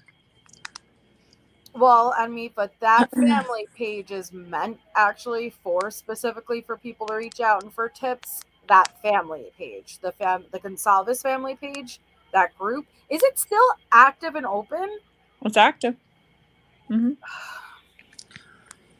Which that caused a lot of people were even speculating. And when I heard today that stuff was going to hit the news, I messaged them directly and let them know, and you know, so that they're aware and they have their own process of doing things. And yeah, and I'm not working for them. I'm not anything. It's like, hey, PSA, because this shit has hit the fan right now.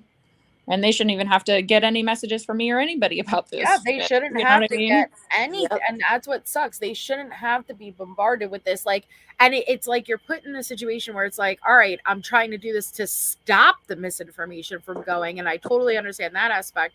It just sucks that it even has to be done, period. It sucks that, like... So you know what you do? You do like I do. You send what you need to the lawyer. Let him sue whoever it is he needs to go after and take care of it because that's what he's hired to do. Yeah. And the family doesn't even need to know. What was the point of releasing this? What was the point? I also gave them Dot's information as well. So yeah, like what did we learn? What did we learn that was helpful? People are assholes. We heard screams. Even if they were the screams, why are we putting out videos of screams of people's children being murdered? They got to have fun with exactly. And because they have a narrative that, you know, there's other people involved and the place wasn't quiet and there was 20 parties going on and 10 people in and out of King Road home, and you know, people can't admit fault, right? They can't admit they're wrong. That's the problem, I think, here. Every different situation, every different big news story, I'm sure we all get on live and discuss, oh my God, what do you think? Who do you think done it, right? Sometimes we're right and sometimes we're wrong. We cannot be correct 100% of the time or else we'd be winning the lottery. All right. So, but some people have a very hard time letting go of stuff. And it happens in the police force too. I was just watching a documentary on Netflix, the one about the girl who went missing in Japan. And they were discussing how they had to restart the investigation from the very beginning because there was officers that would not give up chasing red herrings. They would not let these leads that were leading nowhere, they wouldn't let it go. So we all do it. Humans, we're all guilty of it. That's one way or another. And I think these people cannot let this go. What do we know? When was so Dot came out apparently a month ago, correct? About only 3 weeks heard I ago. think roughly. I think it's been about a month. Okay. The same time as the Linda Lane footage. That's it. Ooh. So just for full transparency, whenever I sent the message, it was like, this person sounds like Amber. I'm just gonna be honest and say that it was Dot. Yeah. Today was the first time I ever heard her voice or heard Yeah. her at all. Doesn't I mean think it's you can not, say. but it could sound So like it. what would, if it's Dot or, Braden, if it is this individual and they're a career troll through people, actually, you know what? They call themselves, fucking what? People were saying that when they were trolling people, they're like, oh, you don't know nothing. I've been investigating this myself for a long time. And they would go at people in the past. So, and their YouTube name has something sleuth or whatever. And so did one of their TikTok handles. They call themselves a sleuth. So I'm like, So when you talked to her, Sleuthy, did she sound like Dot to you? This lady?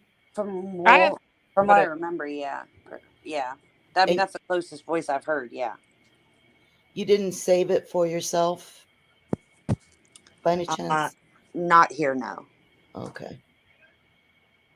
I was Is in a it whole right? other state. I was on vacation when this. Oh, that's right. I Oh. remember. Yeah, I Yeah. believe even Brat said that those messages looked like Dot. So Jules is asking in the comments, like, so Amber talked or whatever. I guess she did talk to Sleuthy for like 30 minutes. Yeah. Yeah, a sleuthy spoke to Amber. I wonder, did they say anything about themselves personally or share any personal stories about themselves? Did they by chance say they were essayed at a party or anything about used to being addicted to drugs? No. Okay. I by chance I thought I'd ask. No, but she was toting the I'm afraid and if this Right. comes out, blah, right? That was Cry. Because the cry I've heard from followers who have been able to identify Braden. They say that the cry is so distinct that some of them jumped in my Discord at like 3 a.m. We're like, oh my God, that cry. I as soon as I heard it, I knew. it was a good catch, whoever caught it. I mean, there was a few people in that live Yeah. calling this person out. So Yeah. I don't. Indy Again, I don't got the know. screenshot. Riley got hecka messages. I received messages, and then we were like, "Oh my god, we got to put this out like right now." Right. So I don't know what this person has done in the past, but these people, whoever they've wronged, has not let it go, and they're following this person around, trying to let other people know. So, I just wish you could speculate, you could sit here and theorize.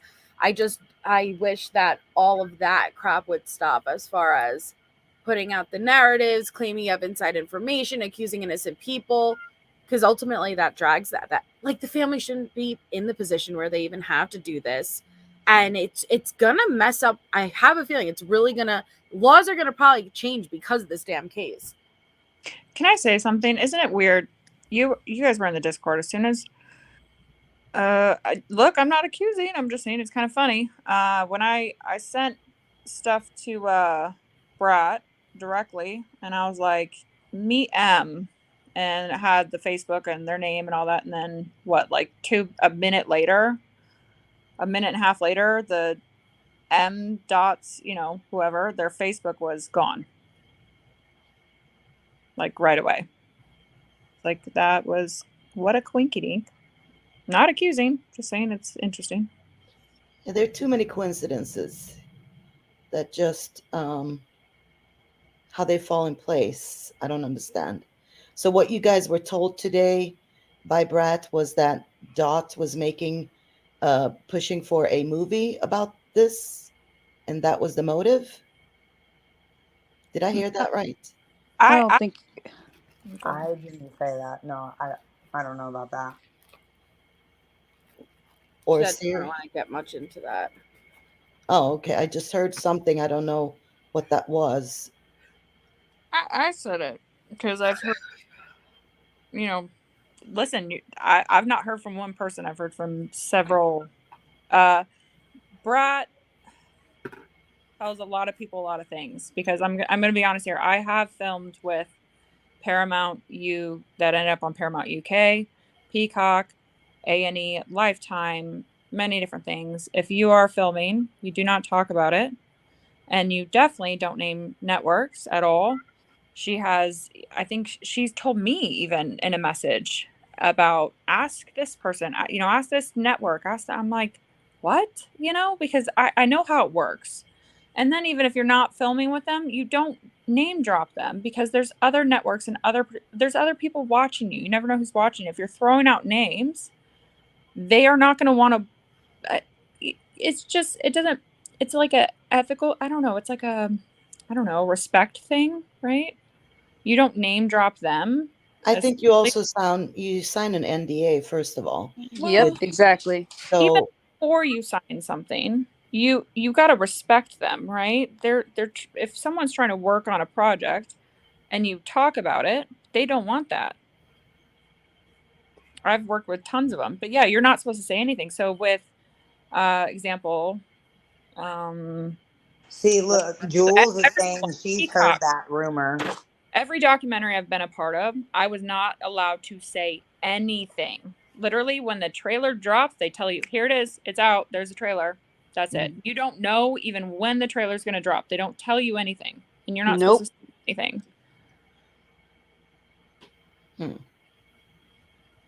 Yeah, I think what Jules is saying is what I've heard too. So, like, all the fingers are at this moment pointing at Dot, and maybe it's more than just Dot. Fingers should be pulled at. Well, it's just sick that anybody would lie for a quick buck. You know what's weird to me? Brat said that Dot reached out to her when she showed the pictures of the kids, and that Dot was claiming she was friends with them, and that's when she got into contact with Dot. But if she's saying Nikki, she said she's been in contact with Dot for 6 weeks, right? Then that's not telling the same story. Am I wrong? Yeah. Okay.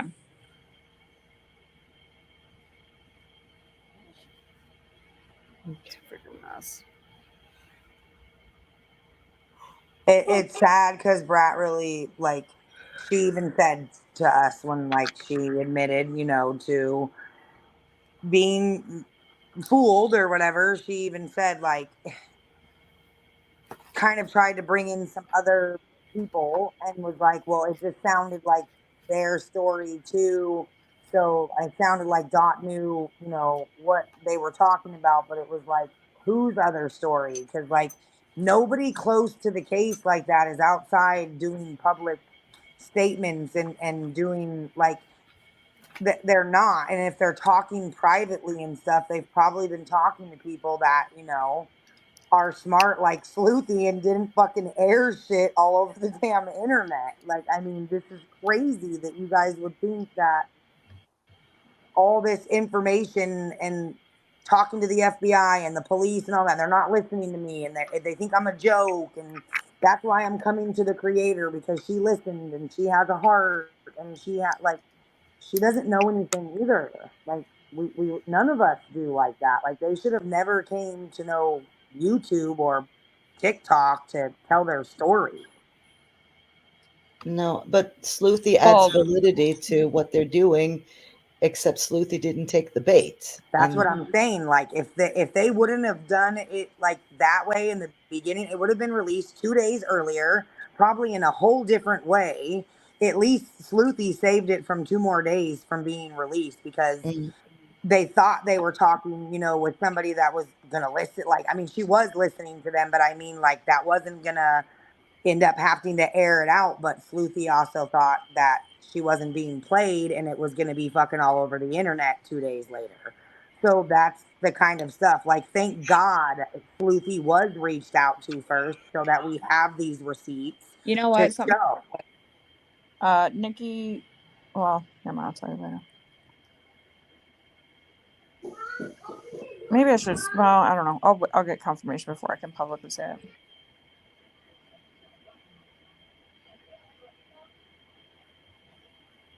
Yeah, Tiffany, it's like that. It's become their identity. It's weird. It's like, I don't know. And then to come on the live today and say, no, let me talk again. Let me come up. I was telling somebody's story for them. Like, why would that be okay? Like, why would you want to tell somebody else's story like that and show so much emotion as if it was yours, and make up being outside in the morning with these people and hugging them and all of this? If it, again, it wasn't your story, you're saying, let me come up and tell you now that I've been caught, that somebody else told me to tell this story. It's fucking weird. And I wonder who that was.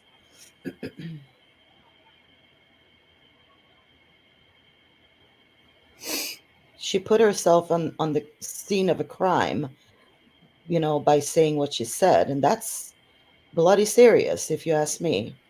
I agree. I think we're all gonna be shocked come trial. Absolutely. Just crazy.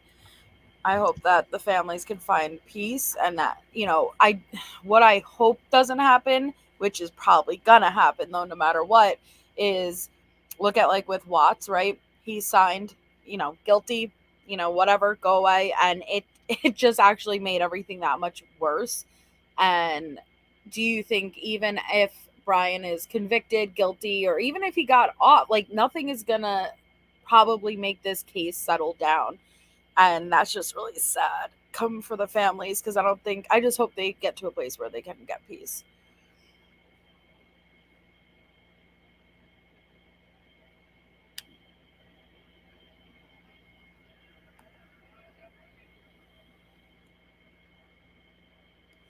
No, Alba, I don't know what you're talking about as far as if someone in the chat saying that. Yeah, that's exactly what I'm saying, ATS News. People aren't going to walk away, but for the family's sake, they should be able to get closure. Because like I said, nobody wants the truth more than the family does. And so I don't think they're going to accept it if it's not the truth. I don't think anybody deserves the truth more than the family. Like, we, the Exactly. public, don't deserve shit, if you want to be honest. And that's why I just feel like it tortures them when people come out and they claim the things that they claim and it's not legitimate. You have to be a sick type of evil to do something like that. Yep. And again, I know we become desensitized with these cases, but these are real people. They're going through a living hell. And even the fact that Steve may have open communication with some people on social media tells me he just wants these answers, right? Like like the fact that they even have the Family Can Solve This page open, it's because as a parent, right, I want to make sure every T is crossed, every I is dotted. Well, here's the possibility with that too, right? If they would do a public statement, let's say on Facebook, hypothetically, then the news would be like, oh my God, they're saying something. Oh, no. You know what I mean? They're like little vultures. Versus if you're responding to everybody, trying to quell the rumors, then you're also not giving something to, everyone to eat up. And you're also trying to not have it spread more, right? And that's where they I'm have to thinking. they have to take the energy out of their time, out of their day, out of the investigation that is still ongoing, to say, no, this is not true. No, I did not talk to that person. No, I didn't release that. Right? Like, I mean, if that's as low as it gets to have a grieving family having to do that. So that's what I'm saying. It's important to do this type of stuff. Yeah. Well, and that's what it's like a hard situation where it's like you want to debunk this stuff and you want it to stop, right? So it doesn't keep getting fuel to the fire and keep spreading. But at the same time, it's like you don't want to freaking bother these families. You don't want to have to put them through it. And it's like it just shouldn't have to be done, period. We shouldn't be here. There shouldn't be people who do this. Yeah, I agree. I definitely agree. Yeah, if they're listening, I want to apologize for, all this. Not that I had anything to do with it, but I just feel like they deserve an apology for whatever was done to them. And, that we're even talking about it. I'm sorry, and I hope it stops, basically. Yep, I've personally told the page and the group that sisters are in and they've been tagged. I apologize too for anything I've told them personally for having to reach out to debunk such nonsense. And I do apologize too if you guys are watching. I do know that there's some friends in this chat right now, and a lot of and some locals, and we're all sorry. The only thing that myself, actually, I'll speak for, and I'm pretty sure the same for a few people that I watch and can, speak for. Most likely, everybody on this panel is for the truth, for justice, for the victims, for the voices that can't speak anymore. They were in their home where they were supposed to be safe. They did everything possible to get home safe, and they're not here, and that's not fair. Yeah. Just sad. But I appreciate all of you ladies coming up very much. I have to hop off because I have to be up in a few hours. But I was gonna say I gotta go go too. Thank you so much, no, Melissa. thank You you have guys a for coming wonderful up. channel. Yeah, Thank you guys you're for a coming wonderful up. you. channel. Floofy, you are great, like amazing. Like love you. Like on Twitter, you are like the number one person to go to if you're It's going on Twitter. X. Floofy. Wait, is it really not called Twitter anymore? It's just X? Yeah, it's X now. Oh, I didn't know. I thought it was just the app. I need to use that stuff more, honestly. If you And update they're it. Xing each other. I got an X just for Sleuthy. Not Oh. kidding. Yeah. Good. I just Enter want to say into this world. thank you, Melissa, for having us on. I really appreciate you having us on. And Sleuthy, you do amazing work. I'm really honored to be up here with you guys. Yes. Same. Thank you you all. guys. I appreciate it so much. I appreciate it. Thank you. Have a wonderful night. And thank I you feel for like I've met merging. you. Thanks for merging the TikTok and YouTube worlds. Yeah, thank you. Yeah, anytime. Don't you stop guys. saying TikTok. I love Melissa, it. I feel like I've been here before. Have I not been on here before? With On my something? panel? Yes. Nikki, I swear. Maybe. What do we talk about? I don't know. That's why it's driving me crazy. I'm like, I No, swear.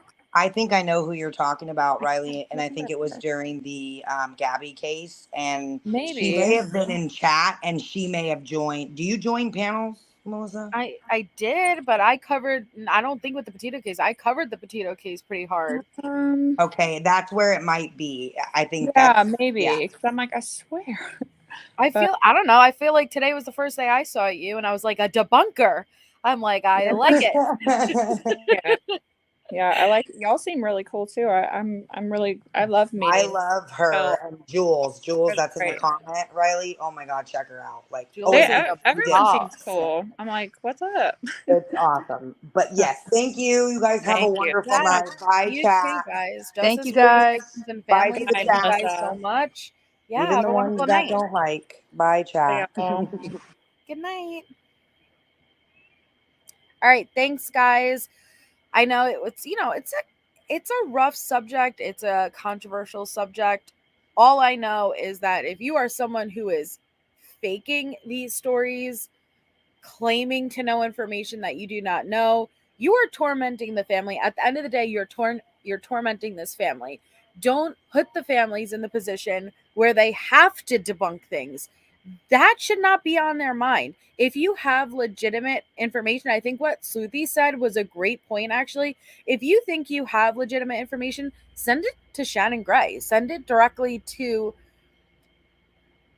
the proper resources. My heart just breaks for them, and like I can't imagine the situation. It's sad. It's really, really sad. But I also could imagine, like, because I know everybody handles things differently, and so I can imagine some families wanting nothing to do with it, other families like, no, I want to address this. Everyone's different. I just wish that there weren't sick, I'm trying not to curse, sick, people out there who would lie about this type of stuff. But that was the entire point of my live, was originally supposed to point out, hey, if you think people wouldn't lie, use this as an example. People will lie. Don't ask me their motives, don't ask me their intentions. I can't answer you that, but they will. So take everything with a grain of salt. Just remember that these are real people. Try to realize, yes, we are desensitized to it, but We have a real impact. And I appreciate everybody coming on panel. Thank you to my mods. You guys are amazing. I appreciate every single one of you. And I will see you all tomorrow. So have a wonderful evening and good night.